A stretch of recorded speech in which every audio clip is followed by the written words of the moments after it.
Hello everyone, welcome to 100 Learning. இன்னைக்கு big day.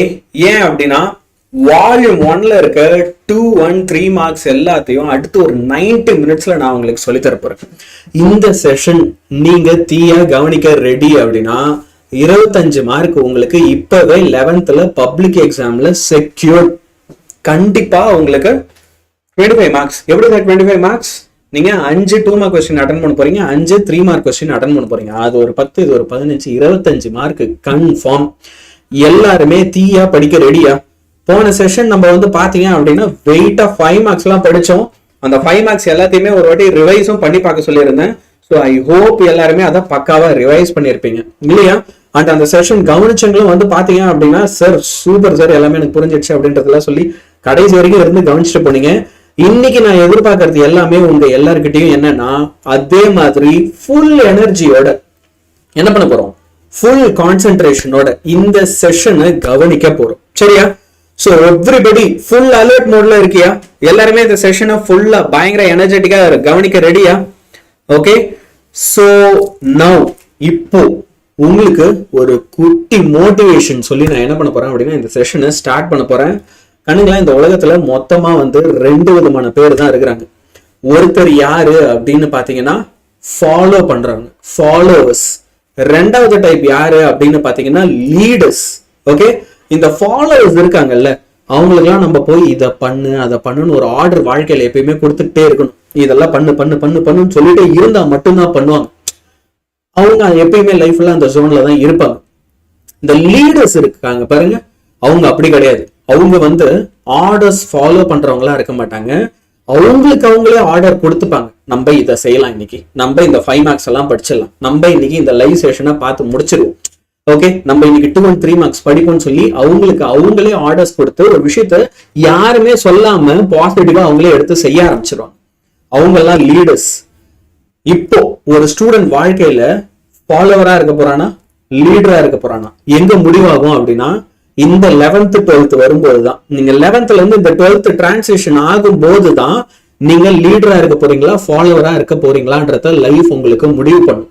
So இது வரைக்கும் நீங்க தொலைஞ்சு போயிட்டீங்க, இது வரைக்கும் நீங்க ப்ராப்பரான வழியில போலன்னு ஃபீல் பண்ணா கூட பரவாயில்ல. இன்னைக்கு அந்த பாத்தை கரெக்ட் பண்ண முடியும்னா நம்ம அதை திருத்திக்கலாமா கூடாது. அப்படிப்பட்ட ஒரு செஷன் தான் இந்த session. Every question I'm going to teach is very valuable, is going to help you a lot, and not all those who wander are lost. நீங்க யாருமே இன்னும் தொலைஞ்சு போல. சோ ஃபுல் எனர்ஜியோட எல்லாருமே படிக்க ஆரம்பிக்கலாமா? யாருக்கெல்லாம் லீடர் ஆகணும் அப்படின்றவங்க எல்லாம் சாட்ல போட்டு பார்ப்போம். Everyone who wants to become a leader, please do put it in the chat so that I can know who are all going to rock this, who are all going to perform superbly. Yes, இப்போ அந்த எனர்ஜியோட இன்னைக்கு நம்ம class ஆரம்பிக்க போறோம். So நம்ம கிளாஸோட rules எல்லாம் என்னன்றத உங்களுக்கு நான் கிளியரா எஸ்டாப்ளிஷ் பண்ணிடுறேன் ரொம்ப சீக்கிரமாவே. முதல்ல நோட்ஸ் எடுத்துட்டே கிளாஸ கவனி. அத்தனை பேருமே இப்ப என்ன செய்ய போற, நோட்ஸ் எடுத்துக்கிட்டே தான் இந்த கிளாஸ கவனிக்க போற, நோட்ஸ் எடுக்காம கவனிக்காது. ரெண்டாவது, நம்ம வீடியோவை இது வரைக்கும் நீ லைக் பண்ணல அப்படின்னா தயவு செஞ்சு லைக் பண்ணிடு இப்பவே. ஆமா சொல்லிவிட்டேன். ஓகே, அண்ட் உங்க ஃப்ரெண்ட்ஸ் எல்லாம் இருக்காங்க, உங்க ஸ்கூல் குரூப் எல்லாம் இருக்குன்னா தயவு செஞ்சு இந்த லைவ் செஷனை உங்களுக்கு ஷேர் பண்ணிவிடு. எனக்காக அது சரியா, 100 லேர்னிங்காக, எனக்காக. ஏன் அப்படின்னா நீங்க அப்படி ஷேர் பண்ணாதான் எங்களால நிறைய பீப்புளை ரீச் பண்ண முடியும். ஸோ கண்டிப்பா வீடியோ லைக் பண்ணிடு, நிறைய பேருக்கு ஷேர் பண்ணிவிடு. உண்மையாலுமே எங்களுக்கு ரொம்ப ஹெல்ப்ஃபுல்லா இருக்கும். இப்போ நான் உங்களுக்கு கிளாஸ ஆரம்பிக்கிறேன், கான்செப்ட்ஸை சொல்லி தர போறேன். ஓகே, ஸோ ஒரு சில பேர்லாம் பார்த்தோன்னா சார் கொஞ்சம் அந்த இம்பார்ட்டன்ட் கொஸ்டின் ப்ராப்ளம்லாம் சொல்லுங்களேன் அப்படின்றல. யார் யாருக்கெல்லாம் இந்த இம்பார்ட்டன்ட் கொஸ்டின் ப்ராப்ளம்லாம் தேவைப்படுதோ இந்த செஷன் முடிஞ்சதுக்கு அப்புறம் இந்த நம்பருக்கு வாட்ஸ்அப் பண்ணு. அப்படியே என் கைக்கு நேரா இருப்பாரு, இந்த நம்பருக்கு நீ மெசேஜ் பண்ண அப்படின்னா எங்களால உனக்கு அனுப்பிவிட முடியும். இப்போ நீ அதை பத்தி யோசிக்காது, அது உனக்கு உடனே ஹெல்ப் கிடைச்சிடும். ஆனா உனக்கு எங்க ஹெல்ப் கிடைக்காது அப்படின்னா ஒரு கான்செப்டை எப்படி எக்ஸாம்ல போய் ஈஸியா ஞாபகம் வச்சு எழுதுறதுன்றதுல. ஃபார் எக்ஸாம்பிள், உங்களுக்கு கைனமேட்டிக்ஸ்ல இருக்க ஒரு 2 mark explain what is meant by Cartesian coordinate system அப்படின்னு ஒரு 1 மார்க் இருக்கு. சரியா? சாரி, 2 மார்க் இல்ல 3 மார்க் கொஸ்டின் இருக்கு. அதை இப்ப நான் இமிடியேட்டா உங்களுக்கு சொல்லி தரேன். எல்லாருமே டப்புன்னு அதை பிடிச்சிக்கிட்டு படிக்க ஆரம்பிச்சிடலாம். சரியா? இப்போ டெஃபினிஷனை முதல்ல உங்களுக்கு நான் சொல்லிடுறேன், அதுக்கப்புறமா பிக்சர்ஸ் எல்லாம் காட்டி அதை எக்ஸ்பிளைன் பண்றேன், உனக்கு எவ்வளவு அழகா புரியும் அப்படின்னு பாரு.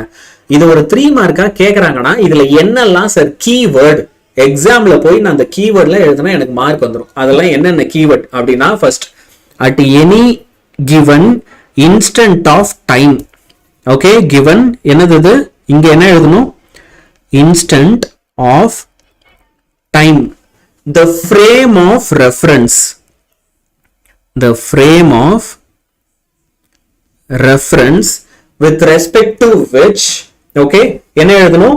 With respect to which the position of the object. இந்த வார்த்தைலாம் தான் keyword. எக்ஸாம்ல கரெக்டா போய் எழுதணும். Position of the object is described in terms of position coordinates x, y, z is called Cartesian coordinate system. இது definition. இப்போ பாஸ் எனக்கு இது சுத்தமாவே புரியல.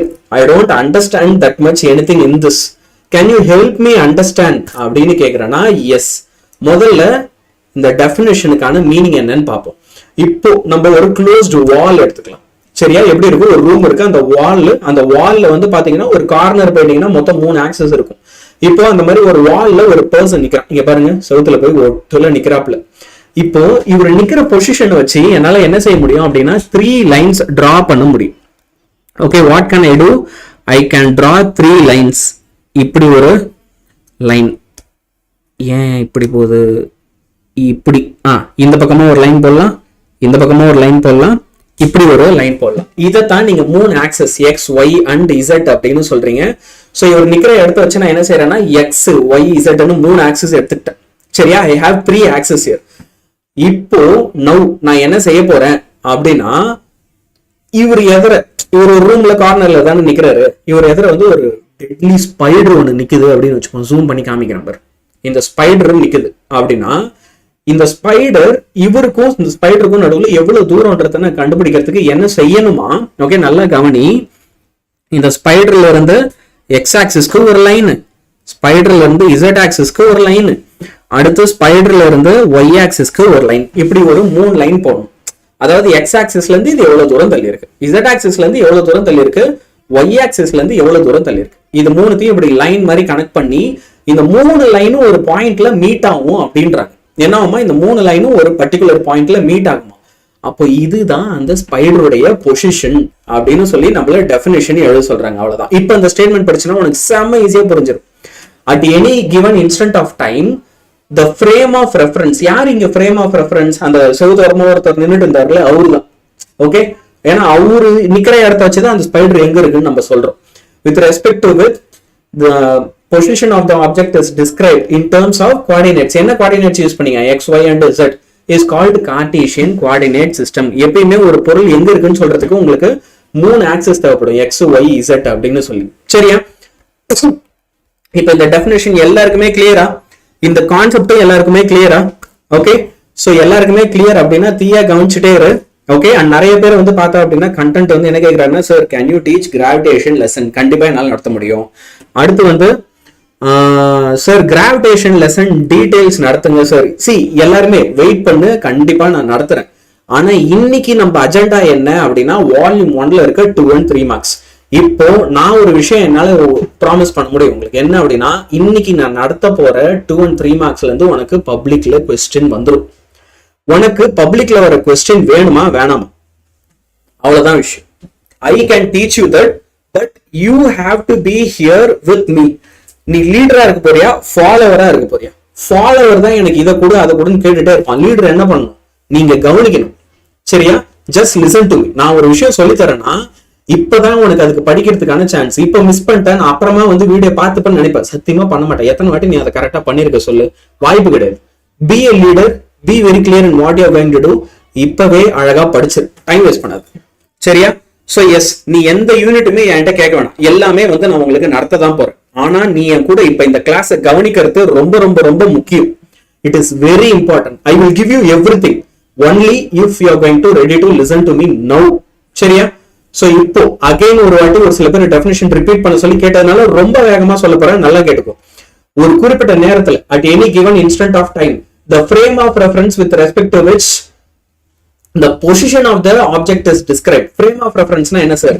இப்போ நான் இங்க நிக்கிறேன், என் கிட்ட இருந்து இந்த வாட்டர் பாட்டில் எவ்வளவு தூரம் இருக்கு, என் கிட்ட இருந்து இந்த பேனா எவ்வளவு தூரம் இருக்கு, வாங்கிட்ட இருந்து எவ்வளவு தூரம் இருக்கு அப்போ என்னைய வச்சுதான் இந்த பேனாவோட டிஸ்டன்ஸ் நான் மெஷர் பண்றேன். அதனால இதை தான் நான் என்ன சொல்ல போறேன், ஃப்ரேம் ஆஃப் ரெஃபரன்ஸ் சொல்ல போறேன். ஓகே, யார் இங்க ஃப்ரேம் ஆஃப் ரெஃபரன்ஸ்? நான். ஏன்னா என்கிட்ட இருந்து எவ்வளவு தூரத்துல இருக்குன்றதுனால. So frame of reference with respect to which the position of the object is described in terms of position coordinates x, y and z is called Cartesian coordinate system. அவ்வளவுதான் விஷயம். சரியா? இப்போ நம்ம அடுத்த क्वेश्चन போலாம். ரொம்ப நேரம் இங்க டைம் வேஸ்ட் பண்ண வேண்டாம். சரியா? அடுத்து செம இம்பார்ட்டன்டான क्वेश्चन, நிறைய பேர் குழப்பம் வரக்கூடிய ஒரு क्वेश्चन கூட. Write a short note on the scalar product between two vectors. ரெண்டு வெக்டர் இருக்கு, அத ஸ்கேலார் ப்ராடக்ட் பண்றீங்க. அப்ப வரப்போற ஆன்சர் என்னவா இருக்கும்? The scalar product, otherwise அதை என்ன சொல்லுவாங்கன்னா டாட் ப்ராடக்ட்னு சொல்லுவாங்க. அதையும் நோட் பண்ணி வச்சுக்கோ. Dot product of two vectors is defined as the என்ன அப்படின்னா product of, இருங்க colour மாத்திக்கிறேன், is defined as the product of the magnitude of both the vectors. ரெண்டு வெக்டார் உடைய ப்ராடக்ட் மல்டிப்ளிகேஷனுக்கு ஈக்குவலா இருக்குமா? அது மட்டும் இல்லாம அந்த கொசைன், அதாவது cos θ போடும். அதனால cosine of the angle between them. Okay, இந்த ஆங்கிள் வந்து நம்ம என்னன்னு எடுத்துப்போம்னா தீட்டான்னு எடுத்துப்போம். சார் சத்தியமா நீங்க ஃபர்ஸ்ட் லைன்ல சொன்னது எனக்கு புரியவே இல்லைன்னா திரும்ப ஒரு வாட்டி அதை அப்படியே கீழே வேற மாதிரி எழுதுறேன் பாரு. இப்போ என்ன சொல்றாங்க, இங்க வந்து ரெண்டு வெக்டார் இருக்குன்றாங்க. Okay, thus if there are two vectors, ஒன்னு வந்து a வெக்டார், இன்னொன்னு b வெக்டார். இது ரெண்டுத்தையும் இப்போ நம்ம என்ன செய்ய போறோம் அப்படின்னா லைக் ஸ்கேலார் ப்ராடக்ட் பண்ண போறோம். இவங்க ரெண்டு பேருக்கும் நடுவில் இருக்க ஆங்கிள் என்ன அப்படின்னா தீட்டா. இவங்க ரெண்டு பேருக்கு நடுவில் இருக்க ஆங்கிள் தீட்டா. ஓகே, அப்ப இவங்களோட ஸ்கேலார் ப்ராடக்ட்டை நீ எப்படி எழுதணுமா, a டாட் b cos θன்னு எழுதணுமா. அப்ப ab னா என்னது, இது product, ab product. Okay, so it is defined as the, இங்க பாருங்க என்ன சொல்றாங்க, product of the magnitude of both the vectors. இந்த ரெண்டு வெக்டாருடைய மேக்னிடியூடைய ப்ராடக்ட் அந்த கொசைன், அதாவது cos of the angle theta between them. இந்த தீட்டாவை நீ கொசைன் போட்டு எழுதுற அப்படின்றாங்க. சோ இதுல a and b என்னது அப்படின்னு கேட்டீங்கன்னா a வெக்டார் அண்ட் b வெக்டாருடைய மேக்னிடியூட். அவ்வளவுதான், ரொம்ப ரொம்ப ஈஸி, அழகா தெளிவா எழுதிடலாம். எல்லாருக்குமே இது சூப்பர் கிளியரா? எல்லாருக்குமே இது அழகா புரிஞ்சுதா? ஓகே சார், ஏதாச்சும் ஒண்ணு எழுதுனா போதுமா? இல்ல, ரெண்டுமே எழுதணும், கண்டிப்பா ரெண்டுமே எழுதணும். 2 மார்க் கொஸ்டின்ல கேட்டா என்ன பண்ணலாம்? 2 மார்க் கொஸ்டின்ல கேட்டா இத கண்டிப்பா எழுதணும். இத கண்டிப்பா எழுதிட்டு இந்த ஃபார்முலா மட்டும் எழுதுனா போதும். எப்போ? 2 மார்க்ல கேட்டா. 3 மார்க்ல கேட்டா ஃபுல்லா எழுதணும். கிளியரா? எஸ், சூப்பர் கண்ணுங்களா. இப்போ நான் ஒரு விஷயம் கிட்ட ரிக்வெஸ்ட் பண்ணேன், என்ன அப்படின்னா முடிஞ்ச அளவு கொஞ்சம் நிறைய ஃப்ரெண்ட்ஸ் கிட்ட ஷேர் பண்ணுங்க அப்படின்னு. இப்ப பாருங்க நம்பர்ஸ் வந்து ரொம்ப ரொம்ப கம்மியா இருக்கு. கொஞ்சம் பசங்களெல்லாம் வந்து ஃப்ரெண்ட்ஸ் எல்லாம் வந்து கவனிக்கிறானோ இல்லையோ ஷேர் பண்ணியாவது வந்து கவனிக்க சொல்லு. Okay, if it is going to B below 50 for a long time அப்படின்னா எங்களால கிளாஸ் கண்டினியூ பண்ண முடியாம போயிடும். அதுக்கோசம் சீக்கிரம் ஷேர் பண்ணி வர சொல்லு. சரியா? Make more students come and like join the live. Okay, அடுத்து right a short note on vector product between two vectors. இப்போ நம்ம ஏற்கனவே பார்த்தது ஸ்கேலார் ப்ராடக்ட்னா, இப்ப பார்க்க போற क्वेश्चन என்ன அப்படின்னா vector product. So the vector product or vector product otherwise நம்ம என்ன சொல்லுவோம் அப்படின்னா கிராஸ் ப்ராடக்ட் அப்படின்னு சொல்லுவோம். So cross product of two vectors is defined as another vector. இங்க வரப்போற ஆன்சர் என்னவா இருக்குமா, இன்னொரு வெக்டாரா இருக்குமா, having a magnitude equal to the. Okay, இந்த மேக்னிடியூட் எதுக்கு ஈக்குவலா இருக்கும் அப்படின்னா மறுபடி ப்ராடக்ட், அதாவது multiplication. Okay, it will be equal to the having magnitude product of the two vectors. எதோட ப்ராடக்ட், எது ரெண்டும் மல்டிப்ளை பண்ணோம்னா ரெண்டு வெக்டாரை மல்டிப்ளை பண்ணும். ஓகே, ப்ராடக்ட் ஆஃப் த, ஒரே ஒரு வார்த்தையை மிஸ் பண்ணிட்டேன், சாரி, அதான் என்னமோ குழப்புதுன்னு பார்த்தேன். இந்த டூ வெக்டார்ஸ் நம்ம இங்கிட்டு தூக்கிட்டு வந்துருவோம் ஆஃப் த மேக்னிடியூட். ஓகே, இது பேசிக்கா என்ன அப்படின்னா போன வாட்டி நீங்க ஸ்கேலார் ப்ராடக்ட்டுக்கு என்ன ஃபார்ம்ல எழுதுனீங்க, ஏபி காஸ் θ எழுதுனியா, அதுக்கு பதிலா இங்க ஏபி சைன் θன்னு எழுதணும். அவ்வளவுதான், டெஃபினிஷன்லாம் அதே தான். ஸோ கிராஸ் ப்ராடக்ட்னா என்ன அப்படின்னா அது வந்து ப்ராடக்ட் ஆஃப் டூ வெக்டார் தான், product of magnitude of two vectors and the sine of, last time cosine போட்டோம்னா இந்த வாட்டி என்ன செய்யணும், sine of the angle between தம்னு எழுதிட்டு, so the direction of the product vector. Okay, இந்த ப்ராடக்ட் வெக்டாருடைய டைரக்ஷன் எப்படி இருக்கும் அப்படின்னா பெர்பெண்டிகுலரா இருக்கும். இது ஒரு extra point. So perpendicular to the plane containing the two vectors in accordance with the right hand screw ரூல்னு எழுதணும். ஓகே, என்ன rule? In accordance with the right hand screw rule. Okay, or இதையே இன்னொரு பேர் வச்சு நம்ம என்ன சொல்லலாம் அப்படின்னா ரைட் ஹேண்ட் தம் ரூல்னு சொல்லலாம். ரைட் ஹேண்ட் தம் ரூல். இந்த பாயிண்ட் ரொம்ப முக்கியம். நிறைய பேர் இதை எழுத வேணாம்னு நினைப்பேன், தயவு செஞ்சு எழுது. சரியா? the direction of the product vector எப்படி இருக்கும்? perpendicular-ஆ இருக்கும். perpendicular to the plane containing the two vectors in accordance with the right hand screw rule or right hand thumb rule எழுதிட்டு if இப்போ நம்ம லாஸ்ட் क्वेश्चनல எழுதின மாதிரி அதே கதை. if a vector and b vector இது ரெண்டு தான் அந்த வெக்டார்னு வச்சுப்போம். இது ரெண்டுத்தையும் தான் இப்ப நீங்க என்ன பண்ண போறீங்க? வெக்டார் ப்ராடக்ட் பண்ண போறீங்க. அப்படி பண்ணா வரப்போற ஆன்சர் என்னவா இருக்கும்? ab sin thetaவுக்கு ஈக்குவலா இருக்கும். Okay, which is a vector. Okay, இப்போ இங்க வரது என்னது? it is a vector. ஆனா இங்க வரது புது வெக்டார்ன்றதுனால c வெக்டார்னு போடணும். இங்க வரப்போற ஆன்சர் புது வெக்டாரா இருக்கிறதுனால இத c வெக்டார்னு போடணும். சரியா? இப்போ இத மறுபடியும் அழகா ஒரு ஃபார்முலாவை எடுத்து எழுதிடலாமா? சோ அப்ப c vector equal to a vector cross b vector. ரெண்டுத்தையும் நம்ம கிராஸ் ப்ராடக்ட் பண்றோம். அப்ப வரப்போற ஆன்சர் என்னவா இருக்கணும்? ab sin thetaவுக்கு ஈக்குவலா இருக்கும். அவ்வளவுதான்.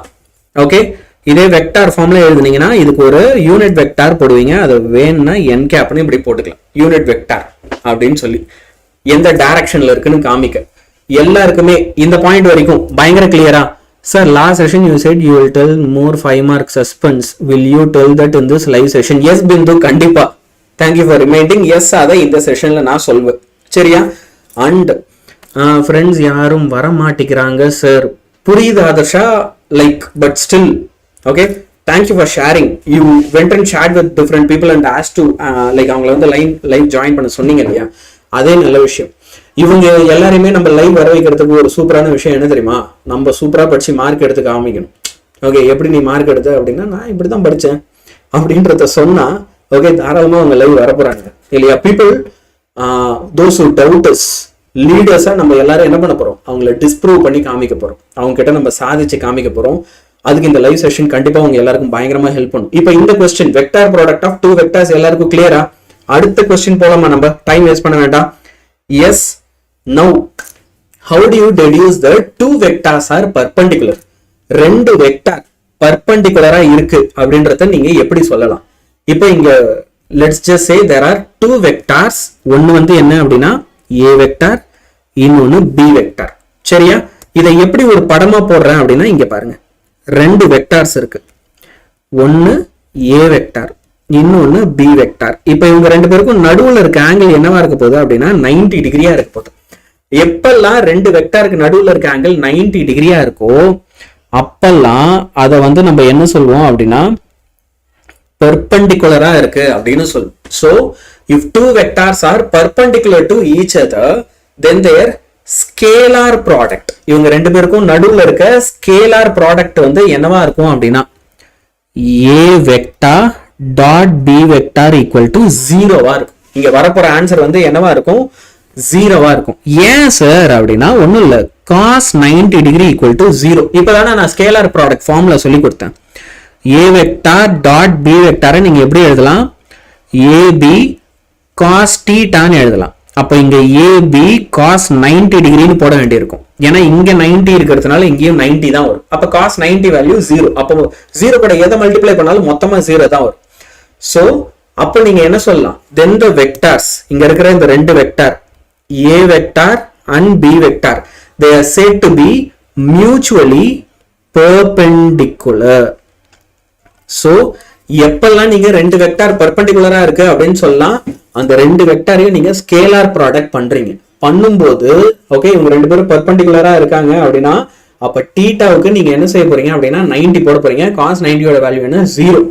சோ பேசிக்கா ஸ்கேலார் ப்ராடக்ட் வேல்யூ 0வா இருந்தாலே அப்ப இவங்க ரெண்டு பேரும் பெர்பெண்டிகுலரா இருக்கிறாங்கன்னு அர்த்தம். செம்ம ஈஸியா அழகா நம்ம புரிஞ்சுக்கலாம். சரியா?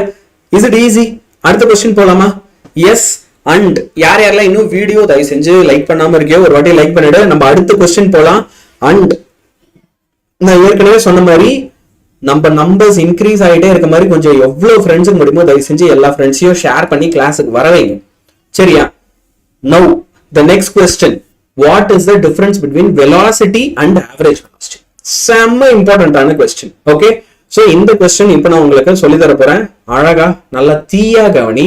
முதல்ல velocity அப்படின்னா என்ன? velocity is equal to rate of change of position vector. என்ன எழுதணும்? equal to rate of change of position vector. என்ன சார் இங்கேயும் வெக்டார் வருது? ஆமா, அப்படின்னா எல்லா இடத்துலயும் தான் வெக்டார் வரும்.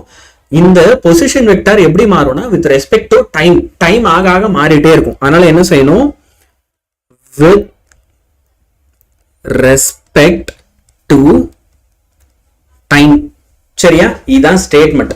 இப்போ ஃபார்முலா. ஓகே, வெலாசிட்டி உடைய ஃபார்முலாவை இது நான் எக்ஸ்பிளைன் பண்ணி சொல்றேன். வெலாசிட்டி உடைய ஃபார்முலாவை நீங்க எப்படி எழுதணும் அப்படின்னா, it is limited to change in time. Initial time வந்து 0. ஓகே, 0ல இருந்து எது கொஞ்சம் டைம் மாறி இருக்கு. இப்போ இங்க உங்களுக்கு டெல் ஆர் வெக்டார், அதாவது பொசிஷன் மாறுது, அதனால பொசிஷன் மாறுதுன்றதுக்காக டெல் ஆர் வெக்டார்னு போட்டு டிவைடட் பை டெல் டின்னு போடணும். டிடி இல்லையா, டெல் டி அப்படின்னு போடணும். இது அதர்வைஸ் எப்படி எழுதலாம்னா டிஆர் வெக்டார் டிவைடட் பை டிடின்னு எழுதலாம். பாஸ் இதுல பேசிக்கா என்ன சொல்ல வராங்க டக்குன்னு சொல்லுங்க பார்ப்போம். இதெல்லாம் எனக்கு புரியல அப்படின்னா ஒண்ணும் இல்லை.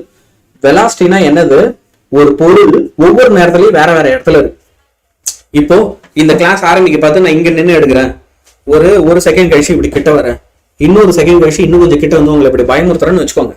அப்ப வித் ரெஸ்பெக்ட் டு டைம் நான் என்ன ஆயிட்டே இருக்கேன்னா இங்கேயும் அங்கேயும் நவுந்துகிட்டே இருக்கு. அப்ப நகரும் போது ஓகே, அதை நான் என்ன செய்யறேன்? நான் எவ்வளவு தூரம் நவுந்திருக்கேன் டிவைட் பை அந்த நவுறதுக்கு எனக்கு எவ்வளவு டைம் ஆச்சு. 1 செகண்ட் ஆச்சா, 2 செகண்ட் ஆச்சா? இது ரெண்டுத்தையும் டிவைட் பண்றேன். டிவைட் பண்ணும்போது வர ஒரு கான்செப்ட் தான் வந்து வெலாசிட்டி. சரி, அப்போ ஆவரேஜ் வெலாசிட்டினா என்ன சார்? ஆவரேஜ் வெலாசிட்டி ஆஃப்கோர்ஸ் அது வெலாசிட்டி தான். ஆனா என்னன்னா இங்க நிறைய பொசிஷன்ஸ் இருக்கும், நிறைய நேரத்துல நிறைய டிஃப்ரெண்ட் பிளேசஸ்ல இருந்திருக்கும். So the average velocity is the ratio. பேசிக்கா அது வந்து ஒரு ரேஷியோ. ஆனா எதோட ரேஷியோ அப்படின்னா ratio of the displacement vector. Okay, என்னங்க மறுபடியும் அதே சொல்ற மாதிரி இருக்கு. அங்க பொசிஷன் வெக்டார்னு சொன்னீங்க, இங்க டிஸ்பிளேஸ்மெண்ட் வெக்டார்னு சொல்றீங்க. அவ்வளவுதானே வித்தியாசம் அப்படின்னா இரு நான் இன்னும் தெளிவா சொல்றேன். ஓகே, ஆனா இது முதல்ல எழுதிக்கும். Displacement vector to the corresponding time interval. இப்போ நான் பாயிண்ட் ஏல இருந்து பாயிண்ட் பி போறேன் அப்படின்னு வச்சுக்கோங்க. ஓகே, இது ரெண்டுத்துக்கும் நடுவில் இருக்க டிஸ்டன்ஸ் வந்து 50 கிலோமீட்டர். ஒரு ஸ்ட்ரெயிட் பாத்துல அப்படியே பைக் எடுத்து 50 கிலோமீட்டர் வேகத்துல போறேன் அப்படின்னா then I can reach this place in 1 hour. ஆனா இப்போ ஒரு குட்டி கேள்வி வச்சுப்போம் உங்களுக்கு. என்னன்னா நீங்க உங்க ஸ்கூல்ல இருந்து வீட்டுக்கு போறீங்க, இல்ல வீட்டுல இருந்து ஸ்கூலுக்கு போறீங்க. அப்படி போகும்போது மொத்த ரோட்ல எல்லா இடத்துலயும் நம்ம ஒரே ஸ்பீட்ல போவோமா, இல்ல ஒரு சில இடத்துல வேகமா போவோம், ஒரு சில இடத்துல கம்மியா வரும். யோசிச்சு பார்த்தா அப்படிதான் இருக்கும். ஒவ்வொரு இடத்துல வந்து டிராபிக்லாம் எல்லாம் வேகமா போயிருப்போம், டிராபிக் இருக்கிற இடத்துல ஸ்லோவா இருப்போம், சிக்னல் போட்டிருப்பாங்க, நிறுத்தி எல்லாம் வந்திருப்போம். அப்ப இந்த மொத்த ஜேர்னிக்கும் சேர்த்து எவ்வளவு ஆவரேஜ் வெலாசிட்டின்னு கேட்டா, முதல் 10 செகண்ட் எவ்வளவு வேகமா போனேன், அடுத்த 10 செகண்ட் எவ்வளவு, அடுத்த 10 செகண்ட் எவ்வளவு, இது எல்லாத்தையும் ஒன்னா ஆட் பண்ணி டோட்டல் டைம்னால டிவைட் பண்ணிடும். அப்படி சொல்றது தான் ஆவரேஜ் வெலாசிட்டி. சரியா? ஸோ ஆவரேஜ் வெலாசிட்டியோட ஃபார்முலா என்ன அப்படின்னா ரொம்ப simple. Del r vector divided by del t. அவ்வளவுதான், இதோட முடிஞ்சிடும். குட்டி ஃபார்முலா டக்குன்னு முடிஞ்சிடும். எல்லாருக்குமே இது ரொம்ப ரொம்ப சிம்பிளா புரிஞ்சிடுச்சா? அழகா.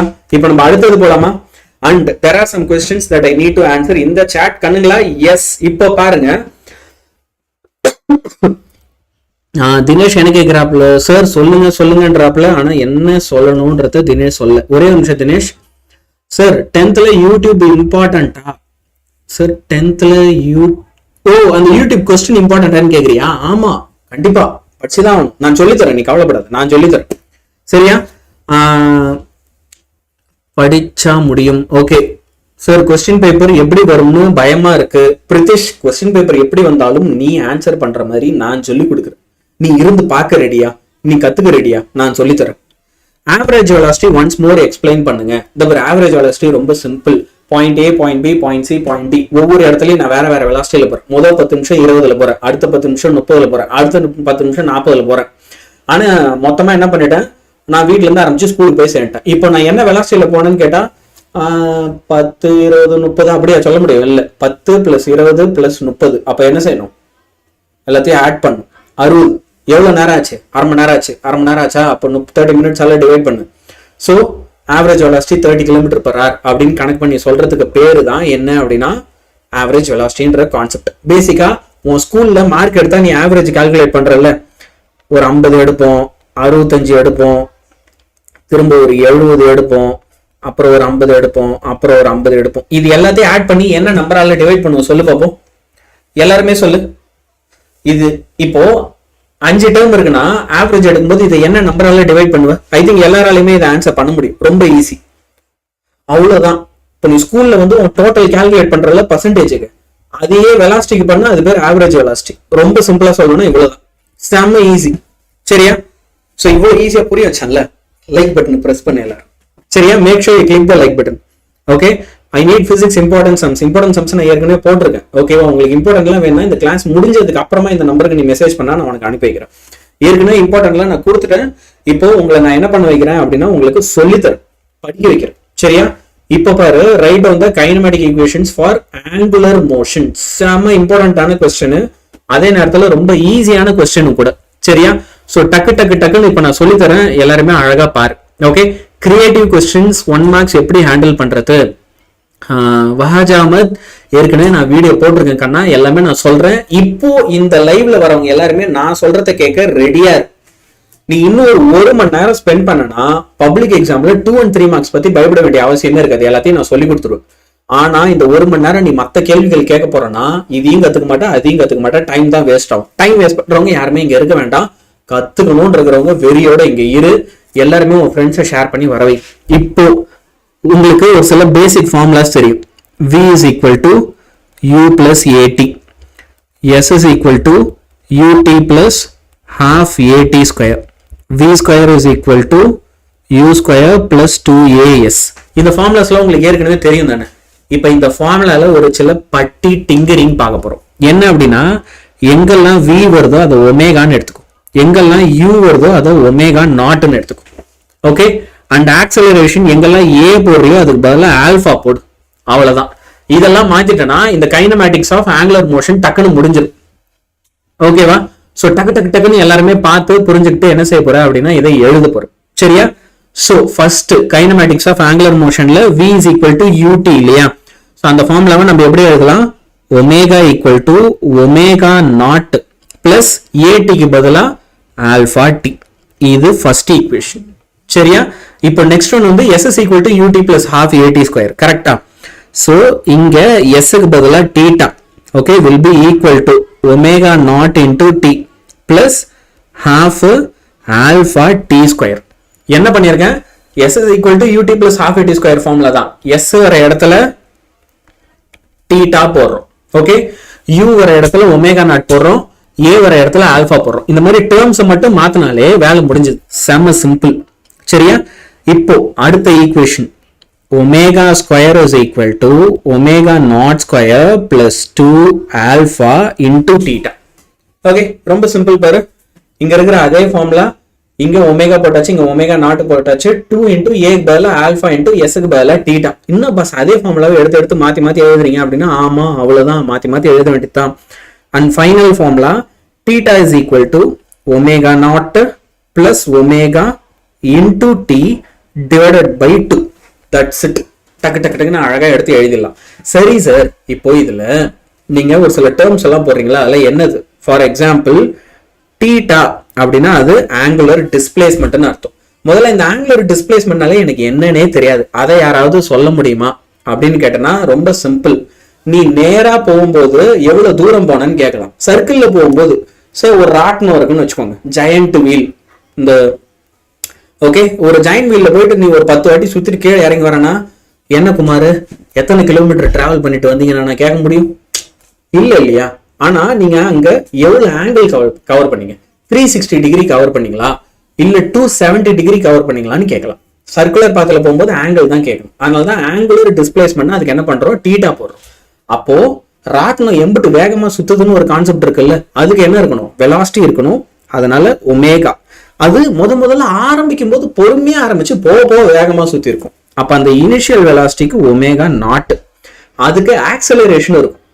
திடீர்னு நினைச்சா வேகமா போகும், திடீர்னு நினைச்சா பொறுமையா போகும். அதனால ஆல்பா. அண்ட் டீன்றது என்ன அப்படின்னா டைம், அது மட்டும் மாறாது. டைம் மட்டும் அது வந்து நீ நேரா போனாலும் ரவுண்ட் அடிச்சாலும் எல்லாமே ஒண்ணு. இப்போ இந்த ரிலேஷன் எல்லாருக்குமே ரொம்ப தெளிவா அழகா புரிஞ்சிடுச்சா? நம்ம அடுத்த கொஸ்டின் போலாமா? எவ்ரிவன் அண்டர்ஸ்டுட் திஸ் ரிலேஷனா? இதுல யாருக்கா டவுட் இருக்கா? கைண்ட்லி ப்ளீஸ் சொல்லுங்க. எவ்வளவு பண்ணாலும் மேக்ஸ்ல பாஸ் பண்ண முடியல. டெய்லி நம்ம டீச்சர்ஸ் உங்களுக்கு வந்து லைவ் கிளாஸ் எடுக்கிறாங்க. நேத்து சண்டே நம்ம மேம் வந்து லைவ் கிளாஸ் எடுத்தாங்க, யாருமே வந்து கவனிக்கல. கவனிச்சா மார்க் வரும். சரியா? லிட்ரலி உங்களுக்கு யூடியூப்ல யாரு வந்து இந்த மாதிரி உங்களை படிக்க வைக்கிறா? நீயே சொல்லு. I am speaking about people who daily come and make you study. Important question கொடுத்துட்டு போறவங்களை பத்தி நான் பேசல. Daily we are coming here because just for you. உங்களை படிக்க வைக்கிறதுக்காக மட்டும்தான். நீங்க எங்க கூட சேர்ந்து படிச்சா இப்படி கொஞ்சம் சொல்லி கொடுத்தா நீங்க சூப்பரா மார்க் எடுக்க முடியும்ன்ற ஒரே காரணத்துக்காக மட்டும்தான். சரியா? சோ தயவு செஞ்சு இனிமே always join with us, study with us கண்ணுங்களா? சரியா? அண்ட் டைவர்ட் ஆகாது, டைவர்ட்டே ஆகாது. எங்க கூட அடுத்து ஒரு மாசம் ஃபுல்லா இரு, உன் மார்க் இம்ப்ரூவ் ஆகும். That's a promise. Seriously that's a promise. But you have to trust us. அதுதான் பெரிய பிரச்சனையாகுது இப்போ இருக்கிற பசங்க கிட்ட. நம்ப மாட்டீங்க, சொல்லி கொடுத்தாலும் நம்ப மாட்டீங்க, சொல்லி கொடுத்தாலும் கவனிச்சு படிக்கிறதுக்கு பொறுமை இல்லை. இல்ல ப்ராக்டிக்கல் ஃபாஸ்டா ஃபினிஷ் பண்ண ட்ரிக் ப்ளீஸ். நீ ஃபாஸ்டாலாம் ஒன்றும் பண்ண வேணாம், பொறுமையாவே பண்ணு. அப்பதான் மார்க் ஒழுங்கா கொடுப்பாங்க. எதையாவது பண்ணி மார்க் விட்டு வந்துடாது.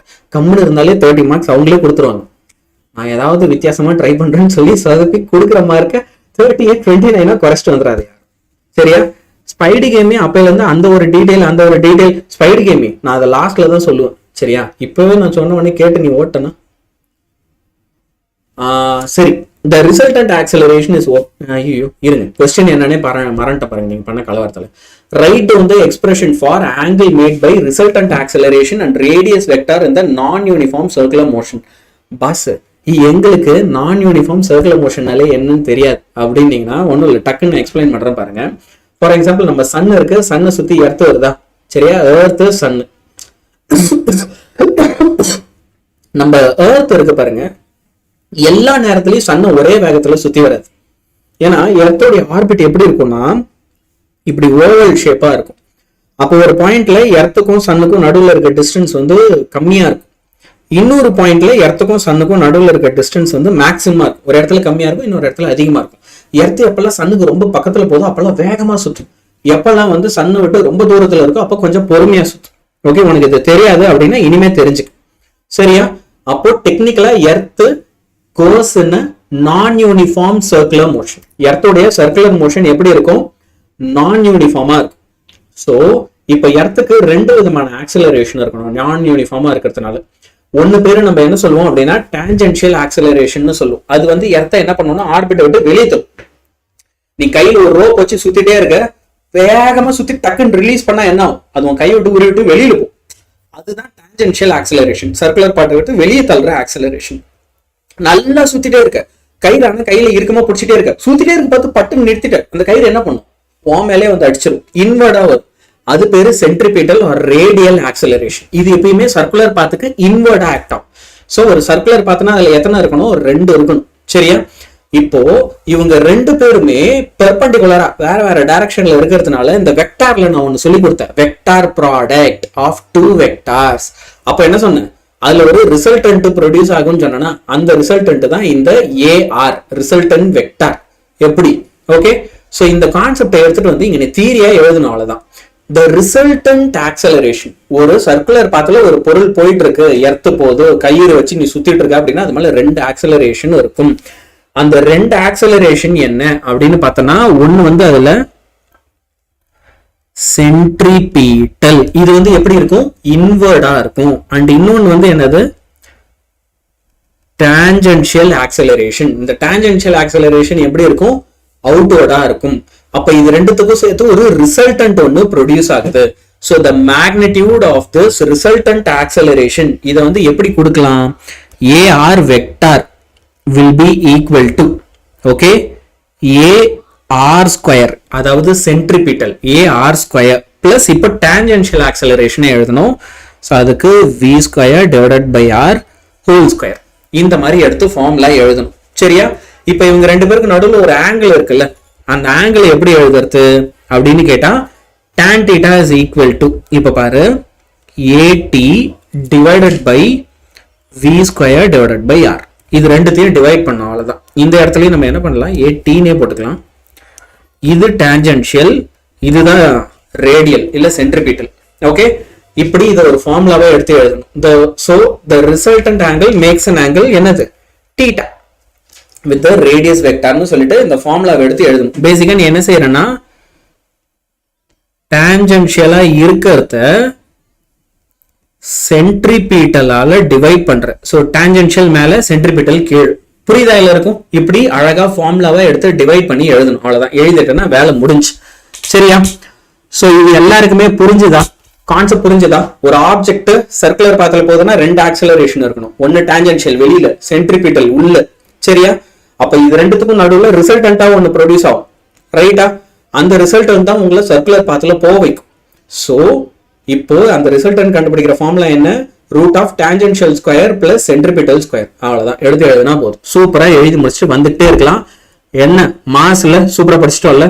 ஓகே, இப்போ சார் எனக்கு பிசிக்ஸ் ப்ராக்டிக்கல்ல மார்க் பண்ணிட்டேன்னு சொல்றாங்க sir, is it true? Millionaire attitude இல்லப்பா, அந்த மாதிரிலாம் பண்ண மாட்டாங்க, ஃபுல் மார்க் தான் தருவாங்க, உங்களை பயமுறுத்த சொல்லுவாங்க.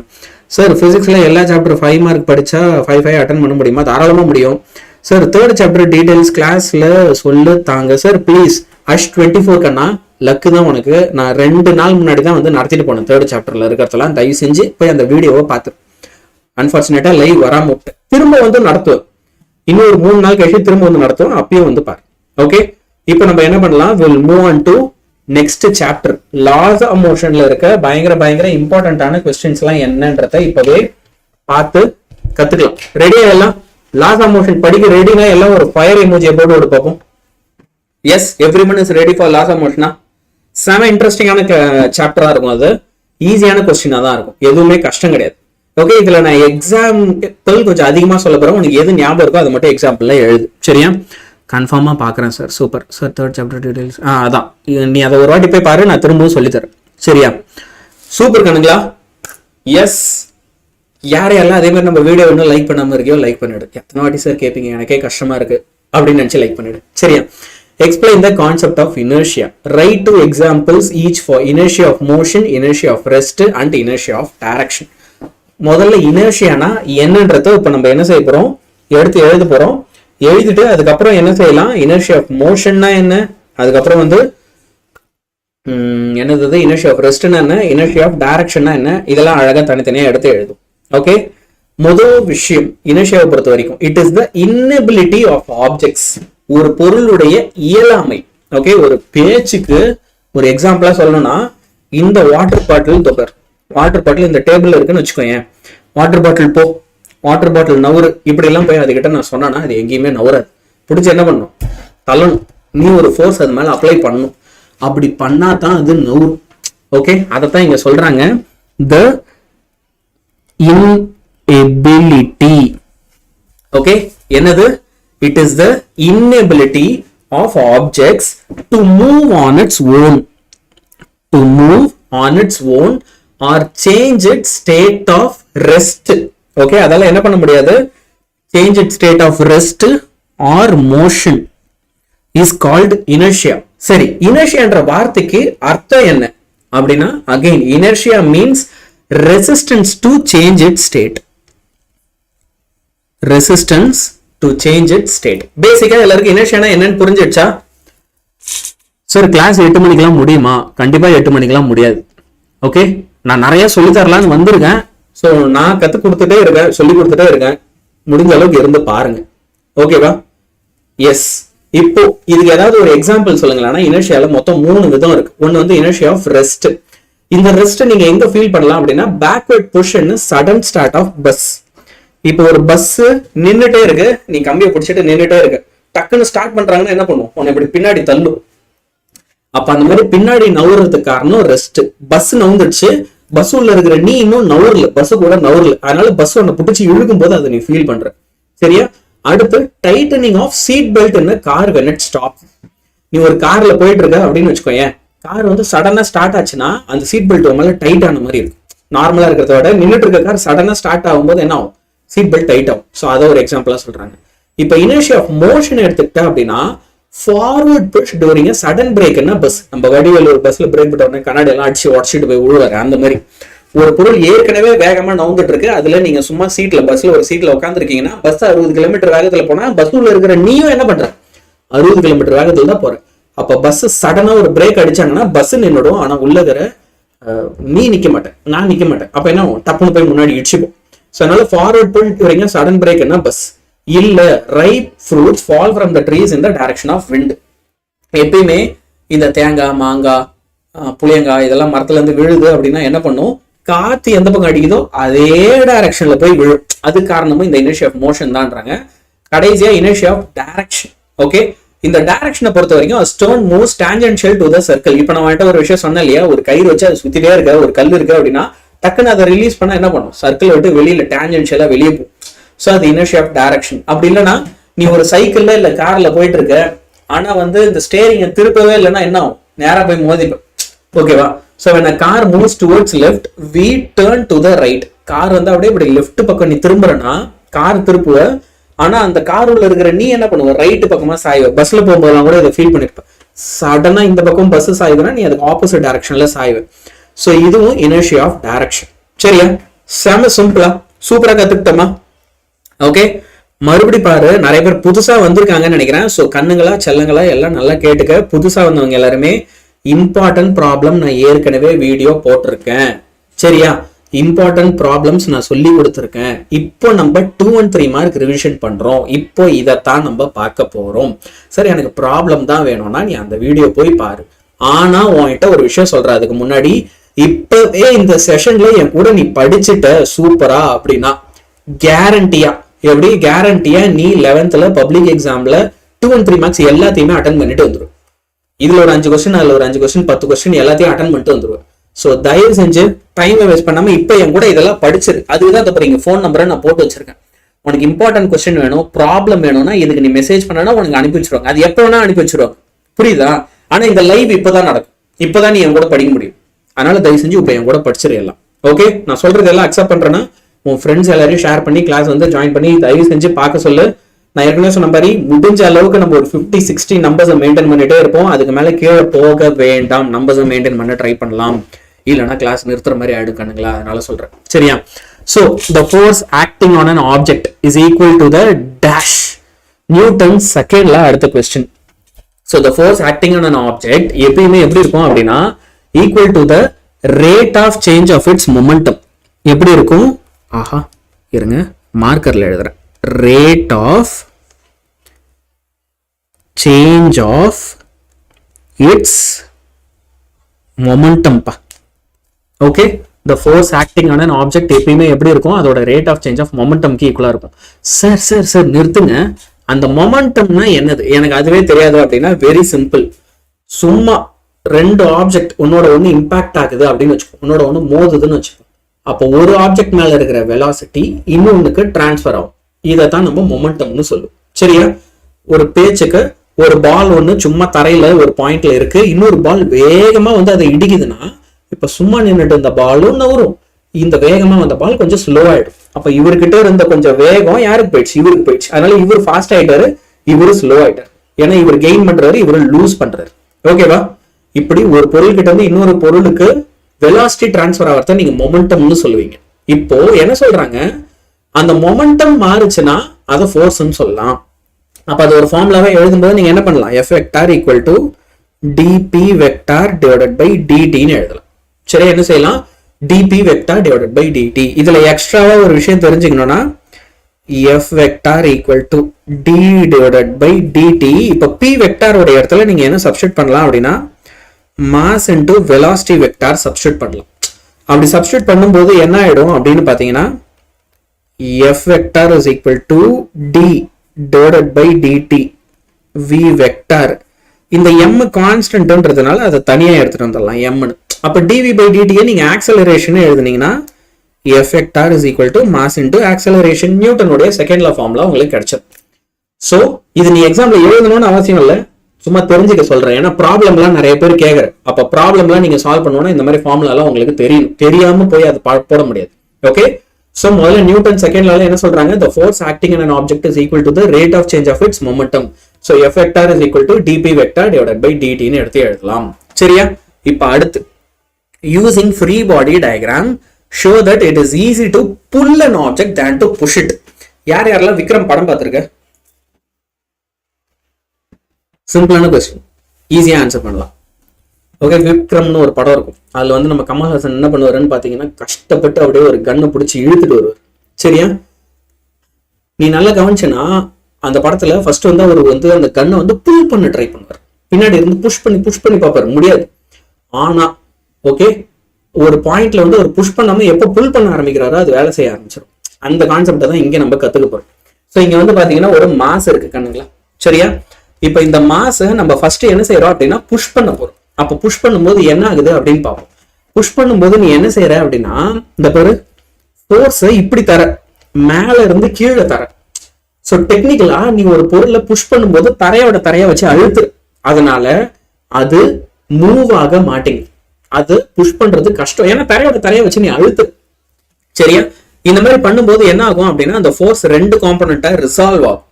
ஏன்னா இப்ப இந்த எஃப் வெக்டார் இருக்குல்ல, இது வந்து பாத்தீங்க அப்படின்னா எக்ஸ் ஆக்சிஸ்லயோ இல்ல ஒய் ஆக்சிஸ்லயோ இல்ல. அதனால இதை எக்ஸ் காம்பனன்ட் ஒய் காம்பனன்ட் ரெண்டா பிரிக்கிறேன். அப்படி பிரிக்கும் போது ஒரு காம்பனன்ட் எஃப் சைன் தீட்டா, இன்னொரு component F cos theta. Okay, so when a body is pushed at an arbitrary angle theta. சரியா? தீட்டான்ற ஆங்கிள் நான் வந்து இப்ப இதை என்ன செய்யறேன் அப்படின்னா வந்து I am pushing it. Okay, ஒரே ஒரு நிமிஷம். ஸோ இந்த ஆங்கிள் வந்து எப்படி இருக்கும் அப்படின்னா 0ல இருந்து π/2க்குள்ள ஏதோ ஒரு வேல்யூவா தான் இருக்கும். Okay, so the force F can be resolved into என்ன அப்படின்னா ரெண்டு காம்பனன்ட். ஒன்னு வந்து என்ன அப்படின்னா F sin theta. இந்த F sin theta எப்படி இருக்கும் அப்படின்னா parallel to the surface ஆ இருக்கும். அண்ட் இன்னொன்னு வந்து என்ன அப்படின்னா F cos theta perpendicular to the surface. சரியா? இப்போ இப்படி ரெண்டும் தனித்தனியா ரிசால்வ் ஆகிறதுனால இந்த டோட்டல் டவுன்வர்ட் ஃபோர்ஸ் என்னவா இருக்கு அப்படின்னு பார்ப்போம். இப்ப பாரு, எந்த ஒரு பொருளா இருந்தாலும் அதோட வெயிட் எப்படி இருக்கும்னா டவுன்வர்டா இருக்கும். ஓகே, இது இல்லாம நீ கொடுக்குற ஃபோர்ஸும் வந்து எஃப் காஸ் தீட்டா டவுன்வர்டா தான் இருக்கு. அதுக்கு ஈக்குவலன்ட் ஆப்போசிட்டா என்ன இருக்கும்னா நார்மல் இருக்கும். அப்ப என்னுடைய வேல்யூ இங்க என்னவா இருக்குன்னா எஃப் காஸ் தீட்டா பிளஸ் எம்ஜிக்கு ஈக்குவலா இருக்கு. அதாவது இந்த இடத்துல நெட் டவுன்வர்ட் ஃபோர்ஸ் ரொம்ப அதிகமா இருக்கு. சரியா? So the total downward force, okay, acting on the body will be equal to, எப்போ நீங்க புஷ் பண்ணும்போது will be equal to mg plus f cos theta.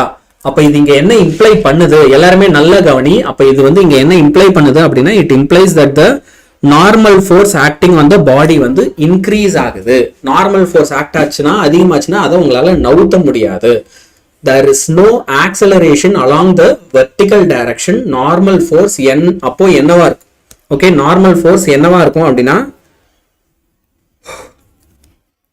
மறுபடி n is equal to என்ன பண்ணலாம், mg plus f cos theta ன்னு எடுத்து எழுதலாம். சரி, இது ஒரு சினாரியோ.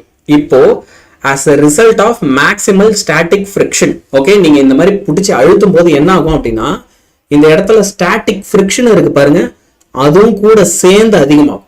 ஸ்டாட்டிக் ஃப்ரிக்ஷன் என்ன ஆகும், கூட சேர்ந்து அதிகமாகும். ஸோ அப்படி ஸ்டாட்டிக் ஃப்ரிக்ஷன் அதிகமாகும் போது ஃப்ரிக்ஷனுடைய ஃபார்முலா என்ன, static friction Fs is equal to, சிம்பிளா நீங்க எப்படி எழுதலாம் அப்படின்னா mu R, okay, into n push பண்ணும்போது இருக்கிற normal force, which will be equal to static friction is equal to mu r இல்ல mu s. static friction அப்படின்றதுனால s போட்டுப்போம். mu s into mg plus f cos theta க்கு ஈக்குவலா இருக்கும். So இங்க friction எப்படி இருக்கு அப்படின்னா அதிகமா இருக்கு. This equation shows that a greater forces needed to be applied to push the object into motion. ஆனா இதுவே ஒரு ஆப்ஜெக்ட்டை புல் பண்றீங்க அப்படின்னு வச்சுப்போம். எல்லாருமே இதை கவனி, நல்லா சூப்பரா கவனி. ஒரு ஆப்ஜெக்ட்டை நம்ம புல் பண்றோம், நீயே சொல்லு, புல் பண்ணும்போது ஃபோர்ஸ் எப்படி இருக்கு, அப்வர்டா இருக்கா டவுன்வர்டா இருக்கா? ஓகே, எப்படி இருக்கு ஃபோர்ஸ், எப்படி இருக்கு, இட் இஸ் அப்வர்ட். கரெக்டா? சோ இங்க என்ன ஆகுது, ஃபோர்ஸ் அப்வர்ட்னா இப்ப அதை ரெண்டு காம்பனண்டா பிரிப்போம். ஒன்னு எஃப் சைன் தீட்டா, இன்னொன்னு எஃப் காஸ் தீட்டா. இப்ப வந்து பாத்தோம்னா வெயிட் mg டவுன்வர்டா இருக்கும், எஃப் காஸ் தீட்டா அப்வர்டா இருக்கும். ஓகே, அப்ப இதுல இருந்து நீங்க என்ன புரிஞ்சுக்கலாம் இல்ல என்ன தெரிஞ்சுக்கலாம் அப்படின்னா வெரி சிம்பிள்.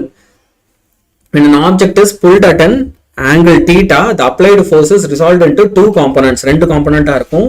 ஸோ இந்த வாட்டி n இந்த புல்லிங் ஃபோர்ஸ் இருக்குல்ல, இது வந்து எப்படி இருக்கும்னா mg மைனஸ் எஃப் காஸ் தீட்டாவுக்கு ஈக்குவலா இருக்கும். ஏன் சார் இந்த வாட்டி மைனஸ் பண்றீங்க? ஏன்னா mg டவுன்வோர்டா இருக்கு, எஃப் காஸ் தீட்டா அப்போர்டா இருக்கு, வேற வேற டைரக்ஷன்ல இருக்கு. போன வாட்டி எப்படி இருந்துச்சு? ரெண்டு பேரும் ஒரே டைரக்ஷன்ல இருந்தாங்க. எஃப் காஸ் தீட்டா mg ரெண்டுமே கீழே இருந்துச்சு, ஆட் பண்ணும் ஒரே டைரக்ஷன். இப்போ ஆப்போசிட் டைரக்ஷன்றதுனால நம்ம என்ன செய்யறோம்? சப்ராக்ட் பண்றோம். உனக்கே தெரியும் சப்ராக்ட் பண்ணா வேல்யூ குறையும். So this equation shows that the normal force is less than n. Okay, push பண்ணும்போது இருந்ததை விட இப்போ நார்மல் ஃபோர்ஸ் என்ன ஆயிடுச்சு அப்படின்னா கம்மியாயிடுச்சு. So it is easier to pull. Okay, ஒரு ஆப்ஜெக்டை நீங்க புல் பண்றது ஈஸி தேன் டு புஷ். ஓகேவா? ஸோ இப்போ அடுத்த கொஸ்டின். இது எல்லாருக்குமே புரிஞ்சிடுச்சா? நான் சொன்ன எக்ஸாம்பிள் எல்லாருக்குமே பக்காவா புரிஞ்சிடுச்சா? ஓகே சார், நோட் பண்றதுக்கு டைம் கம்மியா இருக்கு. கேரா ஸ்டடிஸ் அதுக்கு தான் கொஞ்சம் வேகமா என் கூட நோட் பண்ணிட்டே வரணும். சரியா? Make sure you like note it very very fast. ரெண்டாவது இப்போ ஃபுல்லா கவனிச்சு, சரியா? இந்த வீடியோவை நீ திரும்ப இன்னொரு வாட்டி 2 டைம்ஸ் ஸ்பீடை ட்வைஸா வச்சு கூட என்ன பண்ணலாம்னா நோட் பண்ணிக்கலாம். அதை பத்தி பிரச்சனை இல்லை. இல்லை டக்கு டக்குன்னு ஸ்கிரீன்ஷாட் கூட எடுத்துக்கும். சரியா? இப்போ அடுத்த question. Explain the various types of friction. Suggest a few methods to reduce friction. Okay, friction நம்ம எத்தனை டைப்ஸா பிரிக்கலாம் அப்படின்னு பாத்தீங்கன்னா ரெண்டு விதமா பிரிக்கலாம். ஒன்னு வந்து static friction. So static friction என்ன sir? Static friction is a force which opposes the initiation of motion of the object on the surface. Sir எனக்கு புரியல சார் அப்படின்னா திரும்ப சொல்றேன் கேட்டுக்கோ. ஒரு ஆப்ஜெக்டை நீ தள்ளணும்னு முடிவு பண்றேன்னு வச்சுக்கோங்க, அதோட வெயிட் ஒன்னு இருக்கும். அந்த வெயிட்டை விட அதிகமா நீ ஃபோர்ஸ் கொடுத்தாதான் அது நவுரும். ஒரு பொருள் 50 கிலோ இருக்கு அப்படின்னா 50 கிலோ இருக்கிற பொருளை இந்த சுண்டு வரலால பிடிச்சி தள்ளிட்டுங்கன்னா அது நவுறாது. ஏன்னா நீ கொடுக்குற ஃபோர்ஸ் பத்தல அது நவுத்துறதுக்கு. அப்ப அதை நவுத்துறதுக்கே வந்து ஒரு மினிமம் ஃபோர்ஸ் வேணும். அப்போ அந்த மினிமம் ஃபோர்ஸோடைய ரெக்குயர்மெண்ட்டை தான் நீங்க ஸ்டாட்டிக் ஃபிரிக்ஷன் சொல்ற. ஸ்டாட்டிக் ஃபிரிக்ஷன் தான் அந்த பொருள் நவுறாது. So the magnitude of static frictional force okay என்னவா இருக்கும் அப்படின்னு பாத்தீங்கன்னா அதை எழுதுறேன் பாருங்க. கண்டிப்பா அது வந்து 0 விட அதிகமா இருக்கும். அதே நேரத்துல வந்து பாத்தீங்க அப்படின்னா it will be lesser then μsn எழுதும். சரியா? இந்த மாதிரி எடுத்து எழுதணும். இதுதான் ஸ்டாட்டிக் ஃபிரிக்ஷனுக்கான ஃபார்முலா. சார் ஒரே ஒரு நிமிஷம். இதுல இந்த μs ஒரு டேர்ம் போட்டீங்களா, அது என்ன அப்படின்னா அது கோஎஃபிஷியன்ட் ஆஃப் ஸ்டாட்டிக் ஃபிரிக்ஷன். அப்படின்னா என்ன சார்னா இந்த கிரவுண்ட் எதால ஆயிருக்கு? இப்போ இந்த தரையில எண்ணெய் ஊற்றி வச்சிருந்தாங்கன்னா இதை நவுத்துறது ஈஸி. இதே கருங்கல்ல கொட்டி வச்சிருந்தாங்கன்னா நவுத்துறது கஷ்டம். அப்ப அந்த கிரவுண்டுடைய ப்ராப்பர்ட்டியை தான் நீங்க μsன்னு சொல்லுவீங்க. என்னன்றது நார்மல் ரியாக்ஷன். நியூட்டன்ஸ் தேர்ட் லால every action will have an equivalent opposite reaction இல்லையா, அந்த நார்மல் ரியாக்ஷன். எல்லாருக்குமே இது பக்காவா கிளியரா? ஓகே. அண்ட் டிவைன் வந்து என்ன சொல்றாங்கன்னா சார் பிடிஎஃப் அண்ணா பிடிஎஃப் கொடுக்கறதுக்கு எனக்கு 2 நிமிஷம் ஆகாது. ஆனா பிடிஎஃப் கொடுத்தா நீ கண்டிப்பா இந்த லைவ் செஷனே பார்க்க மாட்டேன். நான் கேரண்டியா சொல்றேன். நான் பிடிஎஃப் டவுன்லோட் பண்ணி நானே படிச்சுக்கிறேன் அப்படின்னு போயிடுவேன். So no, we are not going to give PDF. நீ இப்பவே என் கூடவே சேர்ந்து படி, என் கூட படி. நீ என் கூட படிச்சுனா நான் உன்ன மார்க் எடுக்க வச்சு. ஓகேவா? தனியா நீ படிக்காது. தனியா படிக்கிறது ஒர்க் அவுட்டும் ஆகாது. அது இந்நேரம் உனக்கே தெரிஞ்சிருக்கு. இப்போ நம்ம அடுத்தது வரும் கைனடிக் ஃபிரிக்ஷன் பார்ப்போம். இப்போ ஒரு ஆப்ஜெக்ட் மூவ் பண்ணிட்டு இருக்கு. ஓகே, ஒரு கார் இருக்கு, அந்த காரை தள்ளுறீங்க, அது மூவ் ஆயிட்டு இருக்கு. அப்ப அது மூவ் ஆகும் போது கிரவுண்டுக்கும் லைக் டயருக்கும் நடுவுல இல்ல இந்த ஆப்ஜெக்ட்டுக்கும் தரைக்கும் நடுவுல இருக்க ஃபிரிக்ஷனை தான் நம்ம என்ன சொல்றோம்னா கைனடிக். ஸோ ஸ்டாட்டிக்ல மூவ்மெண்டே கிடையாது, ஆனா கைனடிக்ல மூவ்மெண்ட் இருக்கும். If the external force acting on the body is greater than static friction, நீ ஒரு பொருள் மேல ஒரு ஃபோர்ஸ் கொடுக்குற, அந்த ஃபோர்ஸ் எப்படி இருக்கு?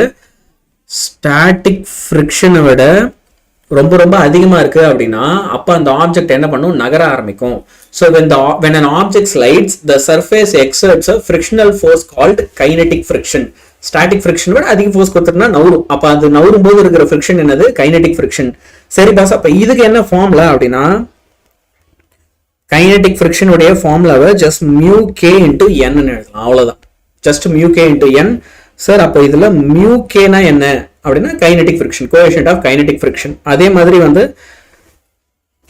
என்னன்னா என்னன்னு பாத்தீங்கன்னா நார்மல், அங்க எழுதுனா அதே நார்மல். ஸோ செம்ம ஈஸியா அழகா நீங்க என்ன பண்ணிடலாம், போய் எழுதிட்டு வந்துடலாம். எல்லாருக்குமே இதெல்லாம் சூப்பர் கிளியரா? ஓகே. பிசிக்ஸ் ஸ்டடி மெட்டீரியல் வேணும். திரும்ப இது எல்லாமே நம்ம ஏற்கனவே நிறைய கொடுத்துருக்கோம் கண்ணுங்களா. இது வரைக்கும் உனக்கு தெரியாது அப்படின்னா இந்த வாட்ஸ்அப் நம்பருக்கு நீ மெசேஜ் பண்ணா உனக்கு கிடைக்கும். நீ அதுல இருந்து எடுத்துக்கலாம். முதல்ல ஆனா இந்த செஷனை கவனி. பிடிஎஃப் கையில வச்சிருந்து அதை எப்படி யூஸ் பண்ணணும்னு தெரியலன்னா வேஸ்ட். இப்போ இதை கவனிச்சிட்டு இருக்க எல்லாருமே சொல்லு. ஓகே, ஜெயஸ்ரீயா இருக்கட்டும், இல்லைன்னா வந்து உன்மாரணி, யூபி, Selvi, okay, everybody listening to this live session. இதை கத்துக்கும் போது உங்களுக்கு இது இன்னும் பெட்டரா ஞாபகம் இருக்கா இல்லையா? கண்டிப்பா ஞாபகம் இருக்கும். யாருக்குமே வந்து இது ஞாபகம் இல்லாம போகாது. எக்ஸாம்லயும் நம்மளால இன்னும் பெட்டரா சூப்பரா பெர்ஃபார்ம் பண்ண முடியும். சரியா? தயவு செஞ்சு அதனால பிடிஎஃப்ல இருக்கட்டும், அதெல்லாம் நாங்க தர வேண்டிய நேரத்தில் தரோம். ஆனா இப்போ என் கூட சேர்ந்து படின்னு சொல்லி நான் இதை நடத்திட்டு இருக்கேன்னா என் கூட சேர்ந்து இப்பவே அத்தனை பேரும் படிங்க. நான் ஆரம்பத்துல சொன்னதுதான், நம்ம என்னவா இருக்க போறோம்? ஃபாலோவர்ஸா இருக்க போறோமா, லீடரா இருக்க போறோம்? அது உன் கையில தான் இருக்கு. நான் ஃபாலோவர் தான், நீங்க சொல்லுங்க, நான் அதை கேட்டு செஞ்சுக்கிறேன். நான் ஃபாலோவர் தான் அப்படின்னா நீ ஃபாலோவரா இரு. ஓகேவா? இருக்கு சார், புரியவும் செய்யுது. Good. Okay, examples of couples. Niranjan பிசிவல் கொஞ்சம் வெயிட் பண்ணுப்பா, நம்ம அப்படியே அந்த சாப்டருக்குலாம் வரும். இப்போ சாப்டர் வைஸா போயிட்டு இருக்கேன், அதுக்கு வந்துடும். Methods to reduce friction. அடுத்து வந்து இப்போ நம்ம பார்க்க போறது என்னது? இந்த ஃப்ரிக்ஷன் சொன்னால, ஸ்டாட்டிக் ஃப்ரிக்ஷன், கைனடிக் ஃப்ரிக்ஷன்லாம், அதை எப்படி எல்லாம் வந்து என்னால் ரெடியூஸ் பண்ண முடியும்? By polishing the surface. Surface நல்ல வெல் பாலிஷ்டா இருந்தா ஃப்ரிக்ஷன் கம்மியா இருக்கும். அதனாலதான் வந்து பாத்தீங்கன்னா வீட்டுல டைல்ஸ் தரையெல்லாம் தண்ணி கொட்டிச்சுன்னா வழி விட்டுரும், கால் வச்சாலே வழிகிடும். சிமெண்ட் தரையில தண்ணி ஊத்துச்சுன்னா நீ ஜாலியா அதில் ஓடி ஆடியே விளையாடலாம், வழுக்காது. ஸோ சர்ஃபேஸ் பாலிஷ்டா இருந்தா உங்களுக்கு என்ன ஆகும்? ஃப்ரிக்ஷன் கம்மியாகும். By lubricating. ஓகே, தண்ணி எக்ஸாம்பிள் நான் லூப்ரிகேட்டிங்கே சொல்லியிருக்கலாம். பாலிஷிங்க்கு டைல்ஸ்னா அதை பாலிஷ் பண்ணியிருக்கிறத சொல்லிக்கலாம். And by using ball bearings. இப்போ இந்த டேபிள், பீரோலாம் அடியில வந்து பார்த்தோன்னா ஒரு சில இடத்துல வந்து ஒரு வீல் வச்சிருப்பாங்க, சக்கரம் வச்சிருப்பாங்க. ஸோ ஒரு வீல் வைக்கும்போது ஃப்ரிக்ஷன் கம்மியாகுது, அதனால பால் பியரிங்ஸ் வைக்கலாம் அப்படின்னு சொல்றாங்க. இந்த 3 விதமா உங்களால ஃப்ரிக்ஷனை ரெடியூஸ் பண்ண முடியும். ஸோ சூப்பரா அழகா இதை நீங்க புரிஞ்சுக்கலாம். ஓகே, பாரதி 1 2 3 4க்கு வந்து ஐ டிட் நாட் அண்டர்ஸ்டாண்ட்னு சொல்றாங்க. என்ன புரியலக்கன்னா கொஞ்சம் சொல்லு, நான் புரிய வச்சிடறேன். சரி, under what condition will a car skid on a leveled circular road? Okay, என்ன கண்டிஷன்ல ஒரு கார் வந்து ஸ்கிட் ஆகும் அப்படின்னு கேக்குறாங்க. முதல்ல ஒரு கார் ஸ்கிட் ஆகிறதுனா என்ன? இந்த ஃப்ரிக்ஷன் சினாரியோவை ஞாபகம் வச்சுக்கோ. நீ ஒரு பைக்ல போயிட்டு பயங்கர ஸ்பீடா டேர்ன் பண்ற அப்படின்னு வச்சுக்கோ. என்ன செய்ய போற? you're going to turn very very very very fast. அப்படி டேர்ன் பண்ணா உனக்கு கண்ட்ரோல் இருக்குமா? இருக்காது. அந்த பைக் அப்படியே ரோட்ல இருந்து தூக்கி அடிச்சிருக்கும். கரெக்டா? அதே மாதிரி ஒரு சினாரியோ தான் கார் ஸ்கிட் ஆகிறது. ஒரு குறிப்பிட்ட வேகத்துக்கு மேல நீ போயிட்டனா காரு ஸ்கிட் ஆகும், உன்னால சேஃபா திரும்ப முடியாது. சரி சார், அப்போ இது என்ன கண்டிஷன்? இல்லை, இது எப்படி எழுதுறது? ஒன்றும் இல்லை. If the static friction okay is not able to provide enough centripetal force. என்ன பண்ணாது? இது சென்ட்ரிபீட்டல் ஃபோர்ஸை கொடுக்காது. சென்ட்ரிபீட்டல் ஃபோர்ஸ் உங்களுக்கு நான் சொன்னேன், என்ன சொன்னேன்? Towards centre. சர்க்குலர் பாத்தோம்னா சர்க்குலர் பாத்தருடைய சென்டரை பிடிச்சி இழுக்கும், உங்களை நடுவுல சென்டருக்கு வர வைக்கும். அந்த சென்ட்ரிபிட்டல் ஃபோர்ஸை ஸ்டாட்டிக் ஃப்ரிக்ஷனால தர முடியல அப்படின்னா அப்போ காரு ஸ்கிட் ஆயிடும். அப்ப அதுக்கான கண்டிஷன் என்ன? Mu s will be lesser than v square divided by r g. Okay, இந்த கண்டிஷன்ல என்ன ஆகும் அப்படின்னா காரு ஸ்கிட் ஆகும். எப்பெல்லாம் இந்த ஸ்டாட்டிக் ஃப்ரிக்ஷனுடைய value v square divided by ஆர்ஜியை விட ஓகே கம்மியாயிடுச்சோ, இல்ல v square by r g mu s விட அதிகமாயிடுச்சு, அப்பெல்லாம் அங்க ஸ்கிட் ஆயிடும், கார் ஸ்கிட் ஆகி போய் இடிச்சு. ஓகேவா? எல்லாருக்கும் இது வரைக்கும் புரிஞ்சிடுச்சா? எஸ். ரோலிங் ஃப்ரிக்ஷன் வந்து நான் 5 மார்க் நடத்தும் போது நடத்திருக்கேன், அதை ஒரு வாட்டி போய் பாத்துரு மகேஷ் ஃப்ரெண்ட்ஸ். சரியா? Thank you so much for efforts. Jayashree கண்ணா, we haven't even started year. உங்களுக்கு கம்ப்ளீட்டா பப்ளிக் வரைக்கும் we want to conduct these live sessions everyday உங்களுக்கு வந்து நடத்தணும் அப்படின்னு நாங்க நினைக்கிறோம். ஸோ அதுக்கு நான் உங்ககிட்ட திரும்ப கேட்கறதுலாம் என்ன? ரொம்ப சிம்பிள். வீடியோவை லைக் பண்ணு, முடிஞ்ச அளவுக்கு உன் ஃப்ரெண்ட்ஸ் எவ்வளவு பேர் முடியுமோ அவ்வளோ பேரை வந்து நீங்க ஷேர் பண்ணு. நீ ஏன் சொல்லு, 35 39 பீப்புள் இருக்கும் இப்போ. ஓகே, லைக் லிட்ரலி இது எவ்வளவு பேர் தாராளமா வந்து பார்க்கலாம் இல்லையா? People are like okay, they don't understand. அப்போ நீங்க என்ன பண்ணணும் அப்படின்னா எங்களுக்காக invite more of your friends, உங்களோட ஸ்கூல் ஃப்ரெண்ட்ஸா இருக்கட்டும், உங்க ஸ்கூல் குரூப்ஸா இருக்கட்டும், அதில் அனுப்பி கொஞ்சம் இந்த லைவ் செஷனை பாருங்க, அப்படியே போகும்போது ஒரு லைக் போட்டு போங்கன்னு மட்டும் சொல்லிடு. சரியா? அது போதும் எங்களுக்கு. Now explain how the definition of work in physics is different from general perception. என்னோட ஃபேவரட் கொஸ்டின்ஸ்ல ஒன்று. ஓகே, இப்போ வேலை செய்யறதுன்னு இருக்குல்ல, பிசிக்ஸ்ல செய்யற வேலையும் நம்ம ரியல் லைஃப்ல செய்யற வேலைக்கும் நடுவில் ஒரு டிஃபரன்ஸ் இருக்கு. டெக்னிக்கலா நான் இங்க கிளாஸ் எடுக்கிறது அப்படின்றது வந்து பிசிக்ஸ்ல ஒர்க் டன்னா கிளாசிஃபை ஆகாது. ஏன் அப்படின்னா நான் கிளாஸ் எடுக்கும் போது இங்கேயும் அங்கேயும் இப்படி நடந்துட்டே இருக்கேன்னா நான் டிஸ்பிளேஸ் ஆகும். அப்படி டிஸ்பிளேஸ்மெண்ட் ஆனா அது வேலை செஞ்சதா கணக்குல வரும். ஆனா நான் டிஸ்பிளேஸ் ஆகாம இப்படி கையை கட்டிக்கிட்டு இப்படியே உங்ககிட்ட நான் பேசிட்டே இருந்தேன் அப்படின்னா அப்ப அது என்ன ஆகாது, ஒர்க் டன்னா கிளாஸிஃபை ஆகாது. People will not consider it as work done. பிசிக்ஸ்ல நாங்க அதை ஒர்க் டன்னா கன்சிடர் பண்ண மாட்டோம். பாஸ் புரியலீங்களே அப்படின்னா ஒரு சில பிக்சர்ஸ் காமிச்சு நான் சொல்றேன். ஓகே, ஸோ இப்போ ரியல் லைஃபை பொறுத்த வரைக்கும் நான் ஒர்க் டன்னை என்ன செய்ய போறேன் அப்படின்னா 2 விதமா பிரிக்க போறேன். ஓகே, என்ன செய்ய போறேன், 2 விதமா பிரிக்க போறேன்.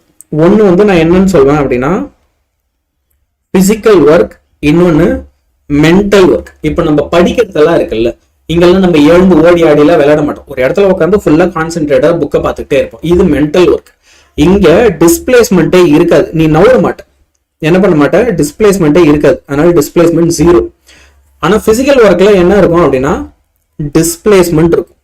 ஆனா ஒரு ரியல் லைஃப்ல, நம்ம ரியல் லைஃப்ல இது ரெண்டுமே வேலை தான். ஆனா பிசிக்ஸை பொறுத்த வரைக்கும், ஓகே, இது பிசிக்கல் மென்டல்னு பிரிக்கிறோம்னா பிசிக்ஸை பொறுத்த வரைக்கும் சரி இந்த ஸ்கூல் பஸ் இருக்குன்னு வச்சுப்போம், இது சும்மா நின்றுட்டு இருக்கு ஒரு இடத்துல அப்படின்னா அப்போ இது ரெஸ்ட்ல இருக்கு அப்படின்னா இங்க வேலையே நடக்கலன்னு அர்த்தம்.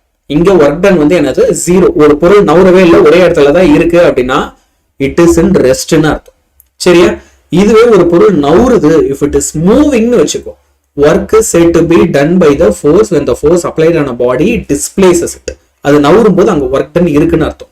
So explain how the definition of work in physics is different from general perception. பிசிக்ஸை பொறுத்த வரைக்கும் ஒரு பொருள் நவுந்துனா தான் அங்க ஒர்க் டன் இருக்கு. ஓகே, ஏன்னா பிசிக்ஸ்ல இந்த ஒர்க் டன் உடைய ஃபார்முலாவே இருக்குல்ல, அதுவே என்னன்னா ஃபோர்ஸ் இன்டு டிஸ்பிளேஸ்மெண்ட் டி. இப்போ அந்த டிஸ்பிளேஸ்மெண்ட் 0 ஆயிடுச்சுன்னா 0 இன்டு எனிதிங் ஆன்சர் என்ன வரும்னா 0 தான் வரும். அதனாலதான் பேசிக்காவே பிசிக்ஸ்ல ஒரு பொருள் ஒரு இடத்துல இருந்து இன்னொரு இடத்துக்கு நவுறலன்னா அங்க ஒர்க் டன்னே இல்லைன்னு சொல்றோம். சரியா?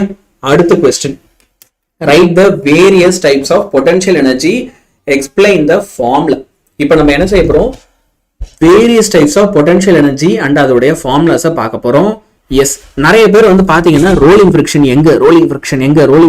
ஏன் சொல்லி தர மாட்டீங்க அப்படின்னு சொல்லி கேட்டுட்டே இருக்க. கண்ணுங்களா நான் சொல்லித்தரேன், ஆனா நான் ஏற்கனவே சொல்லிட்டேன். இன்னைக்கு அஜெண்டா என்ன, 2 and 3 மார்க்ஸ். 2 and 3 மார்க்ஸ்ல இன்னைக்கு நான் எடுத்துன்னு அந்த கொஸ்டின் உனக்கு பப்ளிக்ல வரும் நான் சொல்றேன்னா அதை கேட்டு லிசன் பண்ணி என் கூட படி.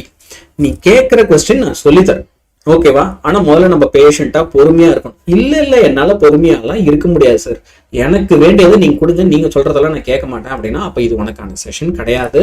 கொஞ்சம் பொறுமையா இரு, ஆனா சார் கண்டிப்பா சொல்லி தருவேன், ட்ரஸ்ட் மீ. அவ்வளவுதான் நான் சொல்லுவேன். என்னப்பா கரெக்டு தானே நான் பேசுறது? எஸ், பொறுமையா எல்லாரும் கவனிங்க. கவனிச்சீங்கன்னா ஹவு வேல்யூபிள் திஸ் லெசன் இது அப்படின்றத நீங்க புரிஞ்சுப்பீங்க. சார் பிசிக்ஸ் 5 மார்க் லைவ் எப்போ? சாட்டர்டே லைவ் செஷன் நடந்துச்சு, அதுல ஏற்கனவே ஒண்ணு முடிச்சிட்டோம். சரியா? இது இல்லாம இன்னொரு செஷனும் இருக்கு. உனக்கு சாட்டர்டே நடந்த லைவ் செஷன் வேணா இந்த நம்பருக்கு மெசேஜ் பண்ணு, உனக்கு அனுப்பிடுவாங்க. ஓகேவா? இது இருக்கிற நம்பருக்கு வாட்ஸ்அப்ல மெசேஜ் பண்ணு. Okay okay, thank you. இன்னும் கொஞ்சம் நிறைய பேருக்கு ஷேர் பண்ணுங்க, லைக் பண்ணுங்க. பண்ணிருப்பீங்க, பண்ணாதவங்க பண்ணுங்க. சரியா? Write the various types of potential energy, explain the formula. அடுத்த question. ஓகே, என்னென்ன டைப்ஸ் ஆஃப் பொட்டன்ஷியல் எனர்ஜி இருக்கு அப்படின்னு பார்க்க போறோம், அதோட ஃபார்முலா என்னன்னு பார்க்க போறோம். ஸோ பொட்டன்ஷியல் எனர்ஜியை பொறுத்த வரைக்கும் இப்போ நம்ம என்ன செய்ய போறோம் அப்படின்னா அது 3 டைப்ஸா பிரிக்க போறோம். முதல் விஷயம் என்ன, ஃபர்ஸ்ட் டைப் என்ன அப்படின்னா it is gravitational potential energy. First type வந்து என்னது, கிராவிடேஷனல் பொட்டன்ஷியல் எனர்ஜின்னு சொல்லுவோம். ஸோ உங்களுக்கே தெரியும், கிராவிட்டினா எந்த ஒரு பொருளாக இருந்தாலும் அது டவுன்வர்டா தான் வந்து விழும் இல்லையா? கிராவிட்டி இல்லை acceleration due to gravity pulls everything downward. For example இந்த பேனாவை நான் கீழே விட்டேன்னா அது கீழே தான் வரும். இது எனக்கு தெரியாதா, இதெல்லாம் எனக்கு எல்கேஜிலே தெரியும் சார் அப்படின்னு நீ சொல்லாத, உனக்கு தெரியும்னு எனக்கும் தெரியும். ஆனா என்ன விஷயம்னா அப்போ கிராவிட்டியை வச்சு பொட்டன்ஷியல் எனர்ஜியை நான் இப்படி ஒரு ஃபார்முலால எழுதலாம், U is equal to m into g into h அப்படின்னு சொல்லி. ஓகே சார் இதுல யூனா என்ன? யூ தான் வந்து பொட்டன்ஷியல் எனர்ஜி. சரி சார், எம்னா என்ன? எம் ஒரு ஆப்ஜெக்டோடைய மாஸ். அடுத்து ஜினா என்ன? ஜி வந்து ஆக்சலரேஷன் டியூ டு கிராவிட்டி. கரெக்டா? அப்புறம் ஹெச்னா என்னன்னா அது எவ்வளவு உயரத்துல இருந்து விழுது, அதோட height. Okay, so first potential எனர்ஜியை நம்ம என்ன செய்யறோம், 3 விதமா எழுதுறோம். அதுல ஃபர்ஸ்ட் ஒன் என்னது, கிராவிடேஷனல் பொட்டன்ஷியல் எனர்ஜி. அதோட ஃபார்முலா என்னது, U equal to mgh. அதை நான் அழகா இங்க ஒரு பாக்ஸ் போட்டு வச்சிடறேன். இதுதான் ஃபார்முலா. இதை தான் நீ எக்ஸாம்ல கரெக்டா எழுதணும். அப்புறம் எக்ஸ்பிளைன் த ஃபார்முலான்னு சொன்னதுனால அதுல இருக்கிற டேர்ம் எல்லாம் என்னென்னு எடுத்து எழுதணும். அதை மட்டும் பண்ணிட்டேன்னா எந்த ஒரு அந்நிய சக்தியாலையும் உனக்கு ஃபுல் மார்க் கிடைக்கிறத தடுத்து நிறுத்த முடியாது. ரெண்டாவது வந்து என்ன அப்படின்னு பாத்தீங்கன்னா எலாஸ்டிக் பொட்டன்ஷியல் எனர்ஜி. ஸோ இந்த எலாஸ்டிக் பொட்டன்ஷியல் எனர்ஜினா என்ன பாஸ் அப்படின்னு கேட்டேன்னா உனக்கு நல்லா தெரிஞ்சதுதான். உங்க ஸ்கூல்ல எல்லாம் கையில இந்த ரப்பர் பேண்ட் ஒண்ணு வச்சு அதை வச்சு உங்க ஃப்ரெண்ட் எல்லாம் அடிப்பீங்களா? would you do like something like that? கையில வந்து நம்ம என்ன பண்ணுவோம் அப்படின்னா ஒரு ரப்பர் பேண்ட் வச்சு அந்த ரப்பர் பேண்ட்ல கூறி வச்சு நம்ம ஃப்ரெண்ட்ஸ் எல்லாம் அடிச்சு விளையாடி இருப்போம். சரியா? அந்த மாதிரி ஒரு சினாரியோவை இங்க எடுத்துக்கலாம். Okay, so what we are going to do is, நீங்க ரப்பர் பேண்டை எந்த பக்கம் இழுக்கிறீங்களோ அதுக்கு ஆப்போசிட் டைரக்ஷன்ல தான் பேப்பர் மூவ் ஆகும். உனக்கு ஞாபகம், ரப்பர் பேண்டை பின்னாடி எவ்வளவு ஃபோர்ஸ் கொடுத்து இழுக்கிறியோ ரிலீஸ் பண்ணும்போது முன்னாடி அதை விட அதிகமான ஃபோர்ஸ்ல போகும். ஸோ நீ ஆப்போசிட் டைரக்ஷன்ல மூவ்மெண்ட் இருக்கும். ஸோ அந்த மாதிரி சினாரியோ தான் நம்ம எலாஸ்டிக் பொட்டன்ஷியல் எனர்ஜின்னு சொல்லுவோம். ஸ்ப்ரிங்ல கூட நீங்க அதை பார்க்கலாம். ஸ்ப்ரிங்ல ஒரு ஆப்ஜெக்ட் வச்சு கீழே இழுத்தனா அது ரிலீஸ் ஆகி மேல போகும். சரியா? அப்ப இதோட ஃபார்முலா என்ன? மறுபடி u ஈக்குவல் டு 1/2 kx². சரியா? இப்போ இதுல u அகைன் என்ன அப்படின்னா பொட்டன்ஷியல் எனர்ஜி இல்ல எலாஸ்டிக் பொட்டன்ஷியல் எனர்ஜி. சரி சார், இந்த கேன்னு ஒரு டேர்ம் இருக்குல்ல, அது புதுசா இருக்கு. இந்த கேன்ற டேர்ம் வந்து என்ன அப்படின்னா ஸ்ட்ரிங் ஆர் ஸ்ப்ரிங் கான்ஸ்டன்ட்னு சொல்லலாம். என்ன சொல்லலாம்? ஸ்ட்ரிங் அல்லது ஸ்ப்ரிங் கான்ஸ்டன்ட் அப்படின்னு கேவ சொல்லலாம். அண்ட் ஃபைனலா ஓகே, இந்த எக்ஸ்ன்னு போட்டீங்கல்ல, அது வந்து என்ன அப்படின்னு கேட்டோம்னா டிஸ்பிளேஸ்மெண்ட். எவ்வளவு தூரம் நவுந்துச்சு ரப்பர் பேண்டோ இல்ல ஸ்ப்ரிங்னா அது எவ்வளவு தூரம் பின்னாடி இழுத்தீங்க, அந்த டிஸ்டன்ஸ் தான் டிஸ்பிளேஸ்மெண்ட். அண்ட் நீங்க ரப்பர் பேண்ட்ல இதை செஞ்சீங்களா, அப்ப அந்த ரப்பர் பேண்டோட திக்னஸ் என்ன, மெட்டீரியல் என்ன, குவாலிட்டி என்னன்றதுக்கு ஏற்ற மாதிரி இந்த வேல்யூ எல்லாம் மாறும். சரியா? இது எலாஸ்டிக் பொட்டன்ஷியல் எனர்ஜி. இப்ப கடைசியா ஒண்ணு, இது வந்து எங்க படிப்பேன்னா 12th தான் இன்னும் டீடைலா படிப்பேன். நல்லா கவனி. இது வந்து நம்ம என்ன சொல்லுவோம் அப்படின்னா electrostatic potential energy. Okay, so இந்த எலக்ட்ரோஸ்டாட்டிக் பொட்டன்ஷியல் எனர்ஜினா என்ன? பேசிக்கா இந்த உலகத்துல ரெண்டு விதமான சார்ஜ் இருக்கு. ஒன்னு பாசிட்டிவ், இன்னொன்னு நெகட்டிவ். அப்ப இவங்க ரெண்டு பேருக்கும் நடுவுல என்ன இருக்கும் அப்படின்னா அட்ராக்ஷன் இருக்கும். சோ இந்த மாதிரி சார்ஜஸ்க்கு நடுவுல இருக்கிற பொட்டன்ஷியல் எனர்ஜி நீங்க என்ன சொல்லுவீங்கன்னா எலக்ட்ரோஸ்டாட்டிக் பொட்டன்ஷியல் எனர்ஜின்னு சொல்லுவீங்க. இதோட formula 1/4πε0 Q1 Q2 divided by R ன்னு எழுது. இப்ப இதுல இருக்கிற டேர்ம்லாம் என்னென்னு எடுத்து எழுதிட்டுனா வேலை முடிஞ்சு. சரியா? ஃபார் எக்ஸாம்பிள் அகைன் யூனா எலக்ட்ரோஸ்டாட்டிக் பொட்டன்ஷியல் எனர்ஜி, அது இந்நேரத்துக்கு உனக்கு தெரியும். சரியா? இங்க எப்சிலான் நாட்னு ஏதோ ஒரு டேர்ம் போட்டீங்கல்ல, அது என்ன அப்படின்னா எப்சிலான் நாட்டை நம்ம என்ன சொல்லுவோம் அப்படின்னா பெர்மிட்டிவிட்டி ஆஃப் ஃப்ரீ ஸ்பேஸ்னு சொல்லுவோம். ஃப்ரீ ஸ்பேஸ் உடைய என்னது அது? பெர்மிட்டிவிட்டி. அடுத்து Q1 Q2 இது ரெண்டும் என்ன அப்படின்னா சார்ஜ். R என்ன அப்படின்னா டிஸ்டன்ஸ். இவங்க ரெண்டு பேருக்கும் நடுவுல இருக்க டிஸ்டன்ஸ். சோ பேசிக்கா நம்ம மூணு விதமான பொட்டன்ஷியல் எனர்ஜி வச்சிருக்கோம். ஒன்னு வந்து U ஈக்குவல் டு mgh, இன்னொன்னு 1/2 kx², இன்னொன்னு 1/4πε0 Q1 Q2 divided by R. So இந்த மூணு ஃபார்முலாவும் நான் உனக்கு ஒரு பாக்ஸ் மட்டும் போட்டு கொடுத்துட்றேன். தெளிவா அழகா எக்ஸாம்ல போய் எழுதிட்டு வந்துடும். சொதப்படாத. இந்த கொஸ்டின் உனக்கு பப்ளிக்ல வரதுக்கான சான்சஸ் ரொம்ப ரொம்ப அதிகம். சொதப்பாம எழுதிடுவான். கிளியரா? அடுத்த கொஸ்டின் போலாமா? ஃபார்முலான எக்ஸ்பிரஷன் மட்டும் எக்ஸாம்ல ரைட் பண்ணா போதுமா? Your choice. ஆமா, கரெக்ட். ஃபார்முலா அண்ட் அந்த எக்ஸ்பிரஷன் மட்டும் எழுதுனா போதும், வேற எதுவுமே தேவையில்லை. கிளியரா? ஓகே, அது மட்டுமே போதும், உங்களுக்கு ஃபுல் மார்க் வரும். சரி, right the difference between conservative and நான் கன்சர்வேட்டிவ் ஃபோர்ஸஸ். அதுக்கு எக்ஸாம்பிள் கொடுங்கன்னு அடுத்த கேள்வி. சரியா? என்ன கேள்வி? கன்சர்வேட்டிவ் ஃபோர்ஸ்னா என்ன, நான் கன்சர்வேட்டிவ் ஃபோர்ஸ்னா என்ன? உனக்கு அழகான டேபிளர் காலம் போட்டு டிஃபரன்ஸ் எழுதி கொடுத்துறேன். இதே மாதிரி போய் எக்ஸாம்ல பொறுப்பா எழுதிட்டு வருவியா, எந்த சொதப்பலும் பண்ணாம. சரியா? சோ முதல்ல ஒரு கன்சர்வேட்டிவ் ஃபோர்ஸ்ல ஒர்க் டன் வந்து எப்படி இருக்கும் அப்படின்னா independent of the path. Okay, independent of the path. நீ என்ன பாத்துல போன அப்படின்றது எனக்கு முக்கியம் இல்லை. சரி, எனக்கு அதுவே புரியல அப்படின்னா இப்போ ஒரு பாயிண்ட் ஏ இருக்கு, இந்த இடத்துல பாயிண்ட் பி இருக்கு. சரியா?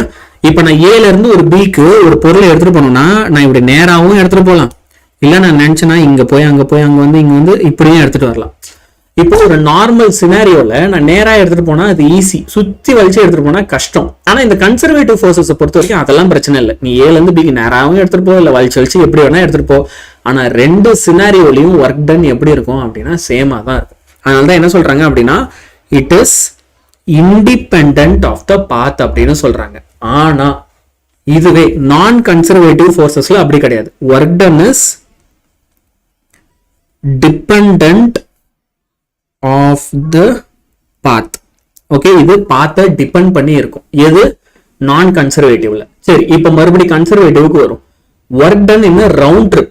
ஓகே, நம்ம எங்க ஆரம்பிச்சோமோ அதே இடத்துக்கு வந்துட்டோம்னா டெக்னிக்கலா டிஸ்பிளேஸ்மெண்ட் 0 ஆயிடும். டிஸ்பிளேஸ்மெண்ட் 0னா அப்போ ஒர்க் டன் என்னவாயிடும் அப்படின்னா 0வா இருக்கும். ஓகே, ஆனா இதுவே ஒரு ரவுண்ட் ட்ரிப்ல இங்க என்னவா இருக்காது அப்படின்னா 0வா இருக்காது, நாட் 0வா இருக்கும். சரியா, ஏதோ ஒரு நம்பர் கிடைக்கும்.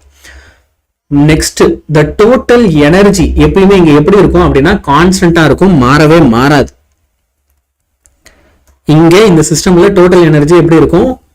கான்ஸ்டன்டா இருக்கும். ஓகே, ஆனா ஒரு நான் கன்சர்வேட்டிவ் ஃபோர்ஸ் எடுத்துக்கிட்டீங்க அப்படின்னா எனர்ஜி டிசிபேட் ஆகும். அது டிசிபேட் ஆகும்போது என்ன ஃபார்ம்ல ஆகும்னா ஹீட்டா, வெப்பமா is dissipated as heat energy. நம்ம உடம்புல இருந்தெல்லாம் நம்ம வேலை செய்ய செய்ய வேர்க்கும், வெப்பம் வெளியாயிட்டே இருக்கும், ஹீட் ஆயிட்டே இருக்கும். அந்த மாதிரி is dissipated as heat energy. அடுத்து இந்த சினாரியோல ஓகே கன்சர்வேட்டிவ் பொறுத்த வரைக்கும் ஒர்க் டன் வந்து கம்ப்ளீட்டா எப்படி இருக்கும் அப்படின்னா ரிகவரபிள். ஓகே, நீங்க செஞ்ச ஒர்க் டன்னை மறுபடியும் ரிகவர் பண்ணலாம். ஆனா இங்க அப்படி கிடையாது. நான் கன்சர்வேட்டிவ்ல நீங்க செஞ்ச வேலை செஞ்சது தான், திரும்பலாம் ரிகவர்லாம் பண்ண முடியாது. So work done is not completely நீங்க என்ன சொல்லலாம் அப்படின்னா ரிகவரபிள். அதனால இங்கே எழுதுறேன் நாட் ரிகவரபிள். சரி, அடுத்து last point. So the force is negative gradient. இந்த ஃபோர்ஸஸ் இங்க என்னவா இருக்கும் அப்படின்னா negative gradient of the potential energy. Potential எனர்ஜியோடைய நெகட்டிவ் வேல்யூவா இருக்கும். ஓகே, ஆனா இங்க என்ன இருக்கும்னா நோ சச் ரிலேஷன் எக்ஸிஸ்ட். அங்க அப்படி ஒரு ஃபார்ம்லவே இல்லை அப்படின்றாங்க. சரி, இந்த பாயிண்ட் மட்டும் எனக்கு திரும்ப சொல்லுங்களேன், எனக்கு கரெக்டா புரியல. Forces negative gradient of potential எனர்ஜினா என்ன அப்படின்னா வெரி சிம்பிள். இப்போ இங்க ஒர்க் டன் இருக்குல்ல, அது மைனஸ் ஆஃப் பொட்டன்ஷியல் எனர்ஜிக்கு ஈக்குவலா இருக்கும். ஒர்க் எனர்ஜி தீரம்னு இதை நீங்க படிச்சிருப்பீங்க.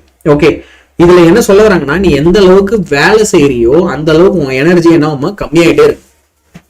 இல்ல உன்கிட்ட இருந்து எவ்வளவு எனர்ஜி குறையுதோ அதுக்கு ஈக்குவலா நீ வேலை செஞ்சிருப்ப அப்படின்றாங்க. அவ்வளவுதான் விஷயம். ஓகே, எந்த அளவுக்கு நீ வேலை செய்யறியோ அந்த அளவுக்கு உனக்கு எனர்ஜி குறையும். இல்ல எவ்வளவு எனர்ஜி கொஞ்சம் அதுக்கு ஈக்குவலா தான் உங்களுக்கு ஒர்க் டன் இருக்கும். எல்லாருக்கும் இது சூப்பர் கிளியரா? இப்போ இதுக்கு எக்ஸாம்பிள் மட்டும் என்னென்னு பார்த்துடலாமா? ஸோ கன்சர்வேட்டிவ் ஃபோர்ஸஸ்க்கு நீங்க எக்ஸாம்பிள் சொல்லணும்னா இப்போ நான் உங்களுக்கு சொல்லி கொடுத்தேன்ல, எலாஸ்டிக் சொல்லலாம், கிராவிட்டி சொல்லலாம், எலக்ட்ரோ ஸ்டாட்டிக் சொல்லலாம். இது எல்லாமே வந்து பாத்தீங்க அப்படின்னா கன்சர்வேட்டிவ். சார் நான் கன்சர்வேட்டிவ்க்கு ஏதாவது சொல்லுங்க அப்படின்னா ஃப்ரிக்ஷன். இப்போ உங்க கை இருக்கு, இந்த கையை அப்படி ரப் பண்ணிட்டே இருக்குன்னா ஹீட் ப்ரொடியூஸ் ஆகும். ஸோ ஃப்ரிக்ஷன் ஒரு எக்ஸாம்பிளா சொல்லலாம். அதே மாதிரி விஸ்கஸ் ஃபோர்ஸஸ் சொல்லலாம். லிக்விட்ஸ் வழவழன்னு இருக்கும்ல தொட்டு பார்த்தா அந்த வழவழப்பு, அதையும் நீங்க வந்து என்ன சொல்லலாம், இதே எக்ஸாம்பிள்குள்ள கொண்டு வந்து சொல்லலாம். ஸோ எல்லாருக்குமே இது பக்காவா கிளியரா? Viscous force, yes correct, super. Jayashree and Ash 24. And again boys and girls, இன்னும் ஒரு சாப்டர்ல இருக்க 2 and 3 மார்க்ஸ் நான் முடிச்சிடலான்னு பாக்குறேன். ஸோ எனக்கு கொஞ்சம் ஹெல்ப் பண்ணுங்க. எல்லாருமே எவ்வளவு பேருக்கு இதை ஷேர் பண்ணி ஜாயின் பண்ண முடியுமோ ஜாயின் பண்ண சொல்லுங்க. யாருக்கெல்லாம் 5th சாப்டர்லாம் 4th and 5th எல்லாம் கஷ்டம் சார், அதெல்லாம் நான் படிச்சதே கிடையாது அப்படின்னா தயவு செஞ்சு உங்க ஃப்ரெண்ட்ஸ் எல்லாம் ஷேர் பண்ணி கொஞ்சம் வர சொல்லு. 30 பேர் தான் இருக்கிறாங்க. Dangerous sign. ஓகே, முடிக்கலாம். எஸ், ஆமா. So explain the characteristics of elastic and inelastic collision. ரொம்ப இம்பார்ட்டன்டான ஒரு கான்செப்ட் அது. Okay, elastic collision and inelastic collision ரெண்டுத்தோடைய கேரக்டர்ஸ் என்ன அப்படின்னு கேக்குறாங்க. In a collision the total kinetic energy of the bodies before collision எப்பவுமே எப்படி இருக்கும் அப்படின்னா will be equal, okay, to the total kinetic energy after collision. Suppose ரெண்டு object இருக்கு அப்படின்னு வச்சு, சரியா? இவங்க 2 பேருக்கும் வந்து பாத்தீங்கன்னா இனிஷியலா வந்து கைனடிக் எனர்ஜி எப்படி இருக்கோ அதுதான் வந்து கொலைட் ஆனதுக்கு அப்புறமும் அதே கைனடிக் எனர்ஜி தான் இருக்கும், மாறவே இல்லை அப்படின்னா அப்ப வந்து நீங்க அதை என்ன சொல்லலாம், இது வந்து பிஃபோர் கொலிஷன். அப்போ இதை வந்து நீங்க எலாஸ்டிக் அப்படின்னு சொல்லலாம், எலாஸ்டிக் கொலிஷன் சொல்லலாம். இது வந்து என்ன சினாரியோ அப்படின்னா ஆஃப்டர் கொலிஷன். வெரி கிளியரா? ஓகே, 2 ஆப்ஜெக்ட் இருக்கு, ரெண்டுமே வந்து பாத்தீங்கன்னா ஒன்னோட ஒன்று மோதிக்கிறதுக்கு முன்னாடி என்ன கைனடிக் எனர்ஜியோ மோதனதுக்கு அப்புறமும் டோட்டல் கைனடிக் எனர்ஜி அதே தான் இருக்கணும். அப்படி இருந்தா அதை எலாஸ்டிக் கொலிஷன் சொல்லுவோம். இப்போ நான் சொன்ன கதைக்கு அப்படியே நேர் ஆப்போசிட்டா இருந்துச்சுன்னா, ஓகே, இடிச்சதுக்கு அப்புறமும் வந்து சேமா இல்ல. in a collision the total kinetic energy of the bodies before collision is not equal to the total kinetic energy after collision னா அப்ப நீங்க அதை என்ன சொல்வீங்கன்னா inelastic collision அப்படின்னு சொல்வீங்க. சரியா? சோ அப்போ இதுக்கு ஏதாவது ஒரு கான்செப்ட் மாதிரி சொல்ல முடியுமா அப்படின்னா எஸ். ஸோ இங்க வந்து the total kinetic energy இது வந்து என்ன அப்படின்னா before collision, இது வந்து என்ன அப்படின்னா after. ஆனா ஒரு inelastic collisionல இந்த பிஃபோரும் ஆஃப்டரும் ஈக்குவலா இருக்காது. ஓகே, எப்படி இருக்காது? ஈக்குவலா இருக்காது. It won't be equal. அதை ஞாபகம் வச்சுக்கணும். அப்படி இருந்தா அது inelastic. சரியா? அதேதான் சிவபாலன் மணிவண்ணன் சூப்பர் கண்ணா, டாப் டக்கர், கரெக்டா ஆன்சர் பண்ணிட்டேன். ஓகே, அடுத்து ஒரு சூப்பர் இம்பார்ட்டன்டான கொஸ்டின் என்ன அப்படின்னா கோஎஃபிஷியன்ட் ஆஃப் ரெஸ்டிடியூஷன்னா என்ன? Okay, the coefficient of restitution is defined as the ratio of what? இப்போ சொல்றேன் கேட்டுக்கோ. Okay, the coefficient of restitution is defined as the ஒரே நிமிஷம், சாரி, கொஞ்சம் தண்ணி குடிச்சிக்கிறேன், somewhat dizzy. and in the meanwhile கொஞ்சம் அந்த குட்டி பிரேக்ல இன்னும் கொஞ்சம் ஃப்ரெண்ட்ஸ் எல்லாம் கொஞ்சம் ஜாயின் பண்ண சொல்ல. லைக் ஒரு 50 பேர் இருந்தா நல்லா இருக்கும். ஓகே, ஸோ ஒரு 50 யாரெல்லாம் லைக் போடாம பார்த்துட்டு இருக்கீங்க எல்லாருமே லைக் பண்ணிட்டு ஒரு 100 லைக்ஸ் ஆகுது வரட்டுமே இன்னைக்கு.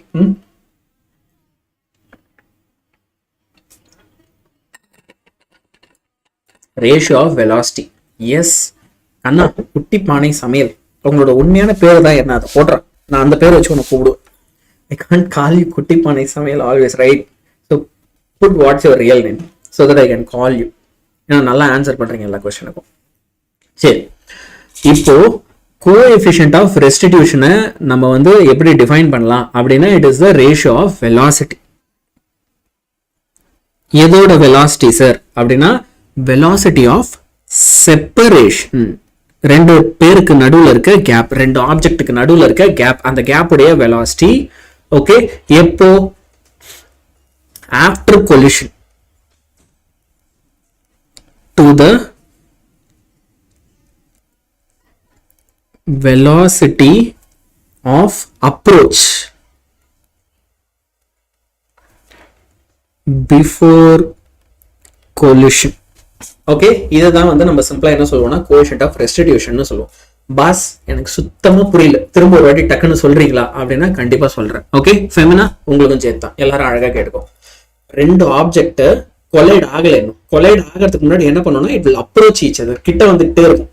ஓகே, அப்போ கிட்ட வரும்போது என்ன வெலாசிட்டியில கிட்ட வந்தாங்க அதையும் அதே நேரத்துல இடிச்சதுக்கு அப்புறம் எட்ட போவாங்க, இடிச்சு டப்புன்னு இப்படி எட்ட போவாங்க, எட்ட போகும்போது என்ன வேகத்துல எட்ட போனாங்க, இது ரெண்டுத்தையும் டிவைட் பண்ணா வர வேல்யூ தான் என்னவா கோஎஃபிஷியன்ட் ஆஃப் ரெஸ்டிடியூஷன்.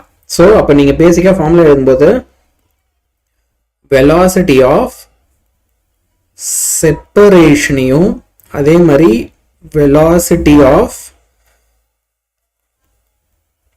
அப்ரோச்சையும் நீங்க என்ன செய்ய போறீங்கன்னா டிவைட் பண்ண போறீங்க. டிவைட் பண்ணா வரப்போற ஆன்சர் தான் final answer. So v2 minus v1 divided by u2 minus u1. இதான் ஃபார்முலா. இதை எடுத்து எழுதிட்டுனா உனக்கு கோஎஃபிஷியன்ட் ஆஃப் ரெஸ்டிடியூஷனுக்கு மார்க் கொடுத்துருவாங்க. ரொம்ப ஜாலியா சூப்பரா தட்டி தூக்கிட்டு வந்துடலாம். சரியா? இப்போ அடுத்த கொஸ்டின் போலாமா? ஜெயஸ்ரீ, ஃபெமினா, சிவபாலன், ஸ்வீட்டி, ஸ்வீ, ஆதர்ஷா எல்லாருமே ரெடியா? நெக்ஸ்ட் கொஸ்டினுக்கு ரெடியா? ஃபயரா இருக்கியா? Yes, Ash24 ready. சூப்பர் கண்ணா. நவ் பவர்னா என்ன?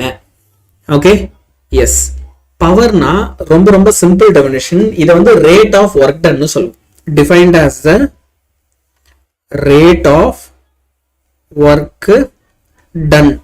இல்ல அப்படின்னா எனர்ஜி டெலிவர்ட், எவ்வளவு எனர்ஜி ஒரு குறிப்பிட்ட டைம்ல ஒரு இடத்துல டெலிவர் ஆச்சு. ஓகே, பவரை நம்ம எப்படி டிஃபைன் பண்ணலாம்? Power is defined as a rate of work done or energy delivered. That's it. So பவருடைய ஃபார்முலாவை அப்படியே அந்த ஸ்டேட்மெண்ட் எழுதுனால அதை மறுபடியும் எடுத்து எழுது. என்ன அப்படின்னா work done. Okay, work done இப்போ நீ என்ன செய்ய போற அப்படின்னா டிவைட் பண்ண போற. எதால டிவைட் பண்ண போற? டைம் டேக்கனால டிவைட் பண்ண போற. ஓகே, அவ்வளவுதான். So work done by time தான் பவருடைய ஃபார்முலா. Power is rate of work done. ரேட்னாலே டைமால டிவைட் பண்ணணும்னு அர்த்தம். ஸோ ஒர்க் டன் டைமால டிவைட் பண்ணும். முடிஞ்சிடுச்சு. செம்ம ஈஸி டெஃபினிஷன். சரியா? v2 minus v1 divided by u1 minus u2 sir. Okay, define work. Work தான் நான் ஃபர்ஸ்டே டிஃபைன் பண்ணிட்டு வந்துட்டேன். ஓகே, ஒர்க்குடைய ஃபார்முலா ஃபோர்ஸ் இன்டூ டிஸ்பிளேஸ்மெண்ட். சரியா, ஒரு பொருள் எவ்வளவு தூரம் ஃபோர்ஸ் அப்ளை பண்ணி நவுந்திருக்குன்றத மெஷர் பண்றது தான் ஒர்க். இப்போ அடுத்த क्वेश्चनக்கு வருவோம். Loss of kinetic energy in elastic collision. Okay, elastic கொலிஷன்ல இது தேவைப்படாது, வேண்டாம், இது வந்து தேவைப்படாத क्वेश्चन, அதனால for now I will ignore it. Okay, அப்புறமா கடைசியில் டைம் இருக்குன்னா அப்போ பார்த்துப்போம். டிஃபைன் சென்டர் ஆஃப் மாஸ், செம இம்பார்ட்டன்டான குட்டியான கொஸ்டின், 2 மார்க்ல கேட்பாங்க. ஐ திங்க் பிரிட்டி மச் உனக்கு இது கேரண்டி கொஸ்டின் தான். சரியா, the center of mass of a body is defined as a point where the entire mass of the body appears to be concentrated. இந்த definition மட்டும் எழுதி வச்சுட்டு வரும். ஒரு ஆப்ஜெக்டோடைய சென்டர் ஆஃப் மாஸ்ன்றது என்னவா, அந்த இடத்துல தான் அதோட மொத்த வெயிட் வந்து கான்சென்ட்ரேட் ஆகி இருக்கும். விச் மீன்ஸ் அந்த சென்டர் ஆஃப் மாஸ்ல நீ ஒரு ஆப்ஜெக்டை ஹோல்டு பண்றனா கரெக்டா பேலன்ஸ் ஆகி நிற்கும், கீழே விழாது. ஓகே, விச் மீன்ஸ் அப்போ என் விரலுக்கு இந்த பக்கம் இருக்கிற மாஸ் என்ன இருக்கோ அதே தான் இங்கிட்டும் இருக்குன்னு அர்த்தம். ரெண்டு பக்கமும் மாஸ் ஈக்குவலா இருந்தா தான் அது இப்படி பேலன்ஸ்டா நிற்கும். அப்போ என்டையர் மாஸும் எங்க இருக்கு, இந்த இடத்துல இருக்கு. So the centre of mass of a body என்ன டிஃபைன் பண்ணலாம், is defined as the point. இந்த ஆப்ஜெக்ட்ல இருக்க ஏதோ ஒரு பாயிண்ட், அங்கதான் அதோட மொத்த மாஸும் கான்சென்ட்ரேட் ஆயிருக்கும் ஃபார் தி ஸ்பின். இந்த இடம் புரியுதா, ரொம்ப சிம்பிள். இவ்வளவுதானா, இது தெரியாமல இதை நான் படிக்காம வந்தேன் அப்படின்ற மாதிரி தான் இருக்கும். சரியா, அடுத்து define torque and mention its unit. என்ன கேட்குறாங்க, டார்க்னா என்ன, அதோட யூனிட்டை மென்ஷன் பண்ணுன்றாங்க. Torque is defined as the moment of external force applied about a point or axis of rotation. Okay, டார்க்ன்றது என்னது, moment of external force applied about a point or axis of rotation. சத்தியமா எனக்கு புரியலனா இப்போ இதே பெண்ணை எக்ஸாம்பிளா எடுத்துப்போம். இப்போ இந்த பென் மேல நான் இந்த ஒரே ஒரு கார்னர்ல ஃபோர்ஸ் கொடுத்தா இந்த பென் வந்து என்ன பண்ணாது, நவுறாது, அதுக்கு பதிலா இப்படி சுத்த ஆரம்பிச்சு. It will start to rotate like this, ஒரு கார்னர்ல ஃபோர்ஸ் கொடுத்தா. ஸோ டார்க் என்ன சொல்றாங்க, it is moment of external force applied about a point or axis of rotation. ஏதோ ஒரு பாயிண்ட்ல இல்ல ஒரு ஆக்சிஸ் ஆஃப் ரொட்டேஷன்ல நீ அப்ளை பண்ற ஒரு ஃபோர்ஸ்ன்றாங்க. ஃபார் எக்ஸாம்பிள் ஒரு ஸ்டேரிங் வீல் மேல நீ ஃபோர்ஸ் கொடுத்தனா அது வந்து ஒரு இடத்துல இருந்து இன்னொரு இடத்துக்கு இப்படி நவுறாது, சுத்தும். ஓகேவா, ஸோ இந்த மாதிரி கிரியேட் ஆகிறத தான் நீங்க என்ன சொல்றீங்க அப்படின்னா டார்க்னு சொல்றீங்க. அப்போ இந்த டார்க்குன்னு ஒரு ஃபார்முலா இருக்கு, இந்த ஃபார்முலா இருக்குதான் மார்க்கே. So torque equal to R vector cross F vector, அதாவது ஃபோர்ஸ் இன்டு பர்பெண்டிகுலர் டிஸ்டன்ஸ்னு சொல்லுவோம். டார்க்குடைய யூனிட் என்ன அப்படின்னா நியூட்டன் மீட்டர். டார்க்குடைய யூனிட் என்னது, நியூட்டன் மீட்டர். எல்லாருக்கும் இது கிளியரா? சென்டர் ஆஃப் மாஸ் வந்து இன்னொரு வாட்டி சொல்லுங்க கண்டிப்பா. சரியா, சென்டர் ஆஃப் மாஸ் திரும்ப எல்லாரும் அழகா சொல்றேன் கவனி. ஒரு ஆப்ஜெக்டுடைய மொத்த வெயிட்டும் அதுல ஒரு பாயிண்ட்ல கான்சென்ட்ரேட் ஆயிருக்கும். அப்ப அது எந்த பாயிண்ட்ல அந்த மொத்த மாஸ் கான்சென்ட்ரேட் ஆயிருக்கோ அதுதான் சென்டர் ஆஃப் மாஸ்ன்னு சொல்லுவோம். ரொம்ப சிம்பிளா. சரியா, அண்ட் காய்ஸ் திரும்பவும் நான் சொல்றேன்ப்பா, ஒரே ஒரு வாட்டி மறுபடியும் உங்க ஃப்ரெண்ட்ஸ் எல்லாரையுமே வந்து ஜாயின் பண்ண சொல்லுங்க லைவ் செஷன்ல. Literally there is only 20 people in the session, which means I can't take more than one more question. அதுக்கப்புறம் கிளாஸ் எண்ட் ஆயிடும். ஸோ அதனால வந்து please share it to as many people as possible. டக்குன்னு share பண்ணி இது ஒரு 50 பேர்கிட்ட எடுத்துட்டு வாங்க. ஓகே, make more people to join the live session. And இப்போ வந்து பாத்தீங்க அப்படின்னா நமக்கு 87 likes இருக்கு. ஸோ அதை இன்னும் கொஞ்சம் ஹேமர் பண்ணி 100 likesக்கு எடுத்துருக்கு. Make sure you bring it to 100 likes. Okay, thank you so much. சரி, இப்போ what are the conditions in which force can not produce torque? என்னென்ன கண்டிஷன்ல ஒரு ஃபோர்ஸால டார்கை ப்ரொடியூஸ் பண்ணவே முடியாது அப்படின்றாங்க. ஸோ எப்பெல்லாம் டார்க் வந்து ஜீரோவா இருக்குமோ, ஓகே, வென் எப்போ R vector and at the same time F vector, இது ரெண்டுமே வந்து ஒன்னோட ஒன்று ஓகே பேரலாவோ இல்லை ஆன்டி பேரலாவோ இருந்தா அப்பெல்லாம் உங்களுக்கு என்ன ஆகாதுன்னா டார்க் ப்ரொடியூஸ் ஆகாது. அது ஏன் சார் எனக்கு புரியலையே அப்படின்னா நான் உங்களுக்கு காட்டுறேன். இப்போ ஸ்டார்டிங்ல இந்த செஷனுடைய ஸ்டார்டிங்ல வந்து நான் உங்களுக்கு என்ன பண்ணேன் அப்படின்னு பாத்தீங்கன்னா ஒரே நிமிஷம் வெக்டார் ப்ராடக்ட் சொல்லி கொடுத்தேன். இப்போ டார்குடைய ஃபார்முலா என்னன்னு பாரு. Okay, torque is equal to R vector cross F vector. அப்ப கிராஸ் ப்ராடக்ட்னா என்ன பண்ணுவேன், எஃப் ஆர் சைன் தீட்டான்னு போடும். சரியா, அப்போ பேரலா இருக்கு அப்படின்னு வச்சுக்கோ. தீட்டாவுடைய வேல்யூ என்னன்னா 0 டிகிரி. ஆன்டி பேரலா இருக்குன்னா தீட்டாவோட வேல்யூ 180 டிகிரி. சரியா, இது ரெண்டுத்தையும் நம்ம டார்குடைய ஃபார்முலால சப்ஸ்டிட் பண்ணுவோம். அப்ப torque is equal to F R sine 0 degree ஒன்று வரும். Torque is equal to F R sine 180 degree ஒரு வேல்யூ வரும். சைன் 0நாலும் சைன் 180நாலும் ஆன்சர் ஃபைனலா என்னது? ஓகே, சைன் 0நாலும் சைன் 180நாலும் ஃபைனலா ஆன்சர் என்னது? சைன் 0க்கும் ஆன்சர் 0 தான் வரும், சைன் 180க்கும் ஆன்சர் 0 தான் வரும். விச் மீன்ஸ் அப்போ டார்குடைய வேல்யூ இங்கேயும் 0 ஆயிடும், டார்குடைய வேல்யூ இந்த இடத்துலயும் 0 ஆயிடும். சரியா? That's it. அதனால தான் நம்ம என்ன சொல்றோம் அப்படின்னா, என்ன கண்டிஷன்ல டார்க் 0வா இருக்கும்? ஓகே, எப்பெல்லாம் parallel இல்ல ஆன்டி பேரலா இருக்கும், எது ஆர் வெக்டார் எஃப் வெக்டார், அப்பெல்லாம் டார்க் 0வா இருக்கும் அப்படின்னு சொல்றோம். சரியா சார்? ரோலிங் இன்க்ளைன் பிளேன் சொல்லித்தாங்க சார், லாஸ்ட் கிளாஸ்ல சொன்னீங்க. தர்ஷன் கண்ணா, yes I can teach it, okay, but not now. இப்போ நம்ம 2 and 3 மார்க்ஸ் பார்த்துட்டு இருக்கோம். இந்த 2 and 3 மார்க்ஸ் மட்டும்தான் இன்னைக்கு டார்கெட்டா கொண்டு வந்தது மட்டும்தான் we are going to complete today. So இன்னைக்கு நம்ம கான்சென்ட்ரேஷன் இதுல தான் இருக்கும். திரும்ப டே ஆஃப்டர் டுமாரோ, என்னைக்கு புதன்கிழமை வரும். புதன்கிழமை வரும்போது நான் கண்டிப்பா சொல்லித்தரேன். ஆனா எனக்கு தயவு செஞ்சு இப்போ பார்த்துட்டு இருக்க 24 பேரும் ஒரு ப்ராமிஸ் பண்ணு, please please please please bring in more friends. This is like only if there are more students we can actually do this. இல்லைனா ஒரு பாயிண்ட்ல வந்து நாங்கள் 11th லைவ் பண்றதே ஸ்டாப் பண்ண தான் வேண்டியிருக்கும். சார் ப்ராப்ளம் எப்போ எடுப்பீங்க சொல்லுங்க சார் ப்ளீஸ். விஜய் ராம், நீங்க வந்து நான் இங்க கொடுத்துருக்கேன் இந்த நம்பருக்கு மெசேஜ் பண்ணேன், 9005050499. நீ இந்த நம்பருக்கு மெசேஜ் பண்ணனா ஏற்கனவே நான் அதெல்லாம் பண்ணி போட்டேன், உனக்கு அனுப்பி விட்டுருவாங்க. சரியா? So please don't stop. கண்டிப்பா, like I don't want to stop. Even this class I don't want to stop. But the number of students is concerning. Okay, at last we are a YouTube channel. And YouTube channel na எங்களுக்கு அந்த வியூஸ்ன்றது it's very important. Very very very important. இல்லையா? வியூஸ் கம்மியாச்சுனாலே potentially what will happen? Okay நீங்க நிறுத்துருங்கன்னு தான் என்ன சொல்லிடுவாங்க. சரியா? So we have to bring in the views. அதனால தான் 11th பசங்க எல்லாருக்குமே சொல்றேன், you start sharing it with your people. And இன்னொரு விஷயம் வந்து என்னன்னா, we are also planning to conduct courses for you from 11th to 12th. நீங்க 11thல இருந்து 12th போறீங்க அப்படின்னா அதுக்கு bridge course மாதிரி ஒரு கண்டக்ட் பண்ணலாம். உங்களுக்கு இப்போ பப்ளிக் முடிஞ்ச உடனேவே 12th கிளாஸ்லாம் யூடியூப்ல பண்ணலான்ற ஐடியாவெல்லாம் இருக்கும். ஸோ முடிஞ்ச அளவுக்கு உங்க ஃப்ரெண்ட்ஸ் கிட்ட எல்லாம் இதெல்லாம் சொல்லி ask them to join. அவ்வளவுதான். இப்போ அடுத்த கொஸ்டினுக்கு வருவோம். What is the relation between torque and angular moment? அடுத்த கொஸ்டின் என்னது? டார்க்குக்கும் ஆங்குலர் மூமெண்ட்டுக்கும் நடுவில் இருக்க ரிலேஷன் என்ன அப்படின்றது தான். Okay, that 1 5 mark when will you teach? Bindu, yes, அந்த 1 5 mark நான் என்னன்னு சொல்லிடுறேன், but I'm not going to teach it now, but on Wednesday. ஏன்னா Wednesday தான் 5 mark day, வால்யூம் 2ல இருக்க 5 marksலாம் நடத்துவேன். ஆனா நீங்க கேக்குறீங்கன்றதுக்காக நான் இப்பவே சொல்லிடுறேன். சரியா? எஸ், கவலைப்படாதுக்கண்ணா, like we won't be probably stopping, just make sure you share it with as many people as possible. Okay, சரி நம்ம அந்த கதையை விடுவோம். அந்த 5 mark கேட்டிங்க இல்லையா?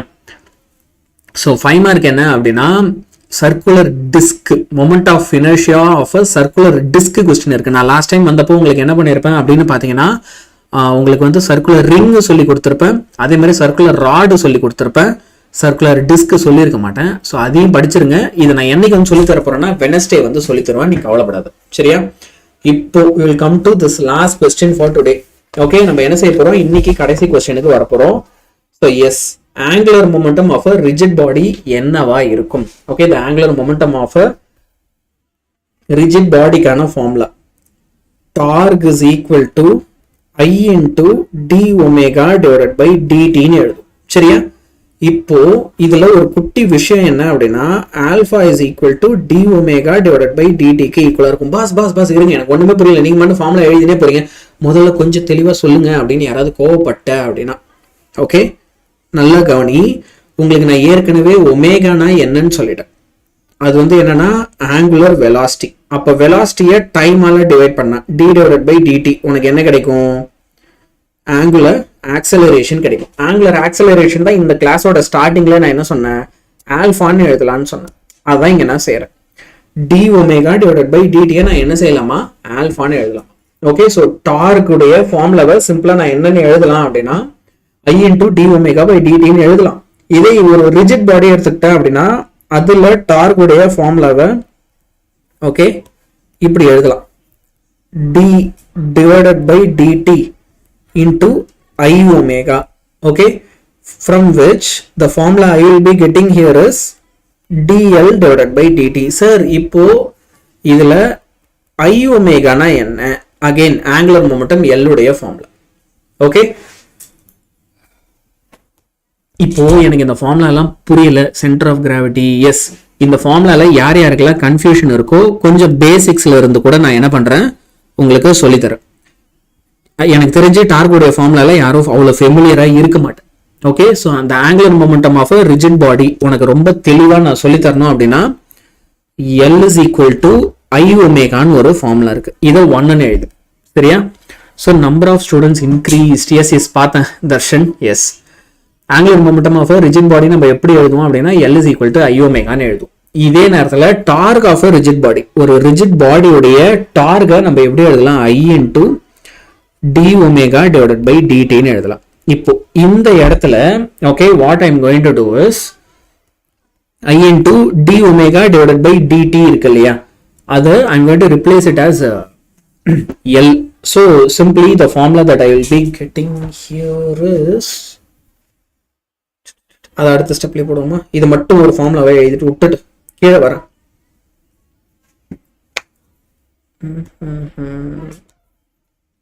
I into alpha இப்படி எழுதிடும். இப்போ உங்களுக்கு ஆல்ஃபாவோட வேல்யூ தான் நான் என்ன சொல்லி கொடுத்தேன், இது ரெண்டாவது ஃபார்முலா. ஆல்ஃபாவோட வேல்யூ தான் வந்து d omega divided by dt. அப்போ அதை இங்கே சப்ஸ்டியூட் பண்ணும். So torque is equal to I into ஆல்ஃபாவோட இடத்துல டி ஒமேகா டிவைடட் பை டிடின்னு எழுதுனா தென் ஓகே, அது இன்னும் ஃபர்தரா என்னவா சிம்பிளிஃபை ஆகும்? D into I omega divided by டிடின்னு இன்னும் ஃபர்தரா சிம்பிளிஃபை ஆகும். இப்போ ஐ ஒமேகா தான் என்னது? எல். எங்கே சொல்லி கொடுத்தேன்? ஃபர்ஸ்ட் ஸ்டெப்ல. அதை இங்கே சப்ஸ்டியூட் பண்ண போறோம். அவ்வளோதான். Torque is equal to d L divided by d t. அவ்வளோதான், ரிலேஷன் முடிஞ்சிடுச்சு. இதை மட்டும் எழுதி வச்சுன்னா அதுதான் relation between torque and angular momentum. L தான் ஆங்குலர் மொமெண்டம், டவுன்ற சிம்பிள் தான் டார்க். இது ரெண்டுத்துக்கும் நடுவில் இருக்க ரிலேஷன். சரியா? ஸோ எவ்ரிபடி இது வரைக்கும் நம்ம பார்த்த கொஸ்டின்ஸ் எல்லாமே எல்லாருக்குமே தெளிவா புரிஞ்சதா? யாருக்கா டவுட்ஸ் இருக்கா? இப்போ இது வரைக்கும் நான் சொல்லி கொடுத்த கொஸ்டின்ல ஸோ நான் எவ்வளவு கொஸ்டின்ஸ் இன்னைக்கு எய்ம் பண்ணி வந்தனோ அவ்வளவுமே முடிச்சாச்சு. ஓகே, இன்னொரு ஃபேசினேட்டிங்கான விஷயம் சொல்லிட்டா, இது வரைக்கும் நான் பார்த்த கொஸ்டின்ஸ் எல்லாமே ஒன்னு விடாம நீ படிக்கிற, ஓகே, ஒரு கொஸ்டின் விடாம படிக்கிற அப்படின்னா தென் 2-1-3 மார்க்ஸ்ல ஓகே உன்னால என்ன செய்ய முடியும் அப்படின்னா 25 மார்க்ஸ் எடுக்க முடியும். ஓகே சார், இதே மாதிரியே வால்யூம் 2ல சொல்லி தருவீங்களா அப்படின்னா கண்டிப்பா நான் சொல்லித்தரேன். வால்யூம் 1ல இன்னும் கொஞ்சம் கொஸ்டின்ஸும் இருக்கு, அதையும் நான் வந்து கண்டிப்பா சொல்லித்தரேன். எவ்ரிடே நம்ம என்ன செய்ய போறோம் அப்படின்னா இதே மாதிரி டெய்லி வந்து உங்களை படிக்க வைக்க போறோம். அண்ட் பிசிக்ஸ் மட்டும் இல்ல, நாளைக்கு உனக்கு கெமிஸ்ட்ரிக்கு கிளாஸ் இருக்கு. Tomorrow okay, tomorrow we have chemistry. அதுக்கு அடுத்த நாள் என்ன இருக்கும்னா மேக்ஸ் இருக்கும். அதுக்கு அடுத்த நாள் மறுபடியும் என்ன இருக்கும்னா பிசிக்ஸ் இருக்கும். ஸோ பிசிக்ஸ் நான் இனிமே உங்களை எப்பயுமே வந்து படிக்க வைக்க போறோம் 100 லேர்னிங்ல. Everyday we are going to do this. And உங்ககிட்ட நாங்கள் எதிர்பார்க்கறது எல்லாமே என்ன அப்படின்னா share it to as many people as possible. இது வரைக்கும் நம்ம சேனலை யாராவது சப்ஸ்கிரைபே பண்ணாம பார்த்துட்டு இருக்க அப்படின்னா தயவு செஞ்சு சப்ஸ்கிரைப் பண்ணு. பயாலஜி மறந்துட்டேன்னா மிக்கி பாய் சாரி, பயாலஜிக்குமே கிளாஸ் இருக்கு. Yes, we have class for biology 2. சரியா? ஸோ எவ்ரிபடி இன்னொரு விஷயம் நல்லா புரிஞ்சுக்கணும். 11th படிக்கிற பசங்கள்லாம் இப்பையில இருந்தே நீங்க 12th ப்ரிப்பேர் ஆக ஆரம்பிக்கணும். இப்போ நீ கத்துக்கிற கான்செப்ட் எல்லாமே இருக்குல்ல, திரும்ப 12th தேவைப்படும். அதனால கேர்லெஸ்ஸா இருக்காத, இப்பவே கொஞ்சம் என் கூட சேர்ந்து படிச்சுன்னா உன்னால சூப்பரா மார்க் எடுக்க முடியும். ஓகேவா? செகண்ட் வால்யூம் வந்தா வியூஸ் அதிகமாகும் பாருங்க சார். H24 அப்படியா? அப்ப எடுத்துருவோம். என்ன சொல்ற? தெர்மோடைனமிக்ஸ் கைனடிக் தியரிலாம் உங்களை ரொம்ப தொல்லை பண்ணதுன்னு நினைக்கிறேன். ஸோ எஸ், நெக்ஸ்ட் கிளாஸ்ல நம்ம கண்டிப்பா என்ன பண்ணலாம் அப்படின்னா வால்யூம் 2 பார்க்கலாம் இன்னும். சரியா? Okay, so with this I will be signing off guys. Okay, இதோட இன்னைக்கு செஷன் நான் முடிச்சுக்கிறேன். I will meet you on after 2 sessions. 2 டேஸ்க்கு அப்புறம் நான் திரும்ப வருவேன். ஆனா நாளைக்கு கெமிஸ்ட்ரி கிளாஸ் இருக்கு, அதே மாதிரி அதுக்கு அடுத்த நாள் மேக்ஸ் இருக்கு, அப்புறம் பிசிக்ஸ், இதுக்கு நடுவில் பயாலஜியும் வரும். தயவு செஞ்சு எல்லாரும் வந்து அட்டன் பண்ணு. எக்ஸ்ட்ராவா படிக்க வேணாவா? ஜெயஸ்ரீ, கண்டிப்பா நீங்க எக்ஸ்ட்ராவா படிக்கிறீங்கன்னா தாராளமா படிங்க. ஓகேவா? நானுமே என்ன செய்ய போறேன்னா உங்களுக்கு இதோட நிறுத்த போறதுல இன்னும் நிறைய கொஸ்டின்ஸ் எவ்ரிடே வந்து சொல்லித்தரதான் போறேன். Okay, so make sure. மொதல் விஷயம், இது எல்லாத்தையும் தரவா படிச்சிருங்க. 100% படிச்சிடணும். எப்ப கேட்டாலும் தூக்கத்தில் எப்படி கேட்டாலும் இதுக்கெல்லாம் ஆன்சர் சொல்லணும். அதுக்கப்புறம் நம்ம மற்றதை படிப்போம். சரியா? So super everybody, you all did very good today. யாரெல்லாம் இன்னும் வீடியோ லைக் பண்ணல அவங்கள மட்டும் லைக் பண்ணிட்டு போயிடு. உன் ஃப்ரெண்ட்ஸ் யாராவது பார்க்காம இருக்காங்கன்னா மிரட்டி மட்டும் பார்க்க வச்சிரு. Bye bye from Yazhini and sir. சரியா, இன்னொரு செஷனில் நான் உங்களை மீட் பண்ணுறேன். ஓகே, அண்ட் 12th வரைக்கும் நம்ம எல்லாரும் எப்பயுமே ஒன்றா தான் படிக்க போகிறோம், ஞாபகம் வச்சுக்கோ. 12th முடிக்கிற வரைக்கும் I am going to be there for you. Okay, super guys. Yes, and if you like the செஷன்னா கமெண்ட் பண்ணுங்க. Yeah, thank you. பாய் பாய் பாய்.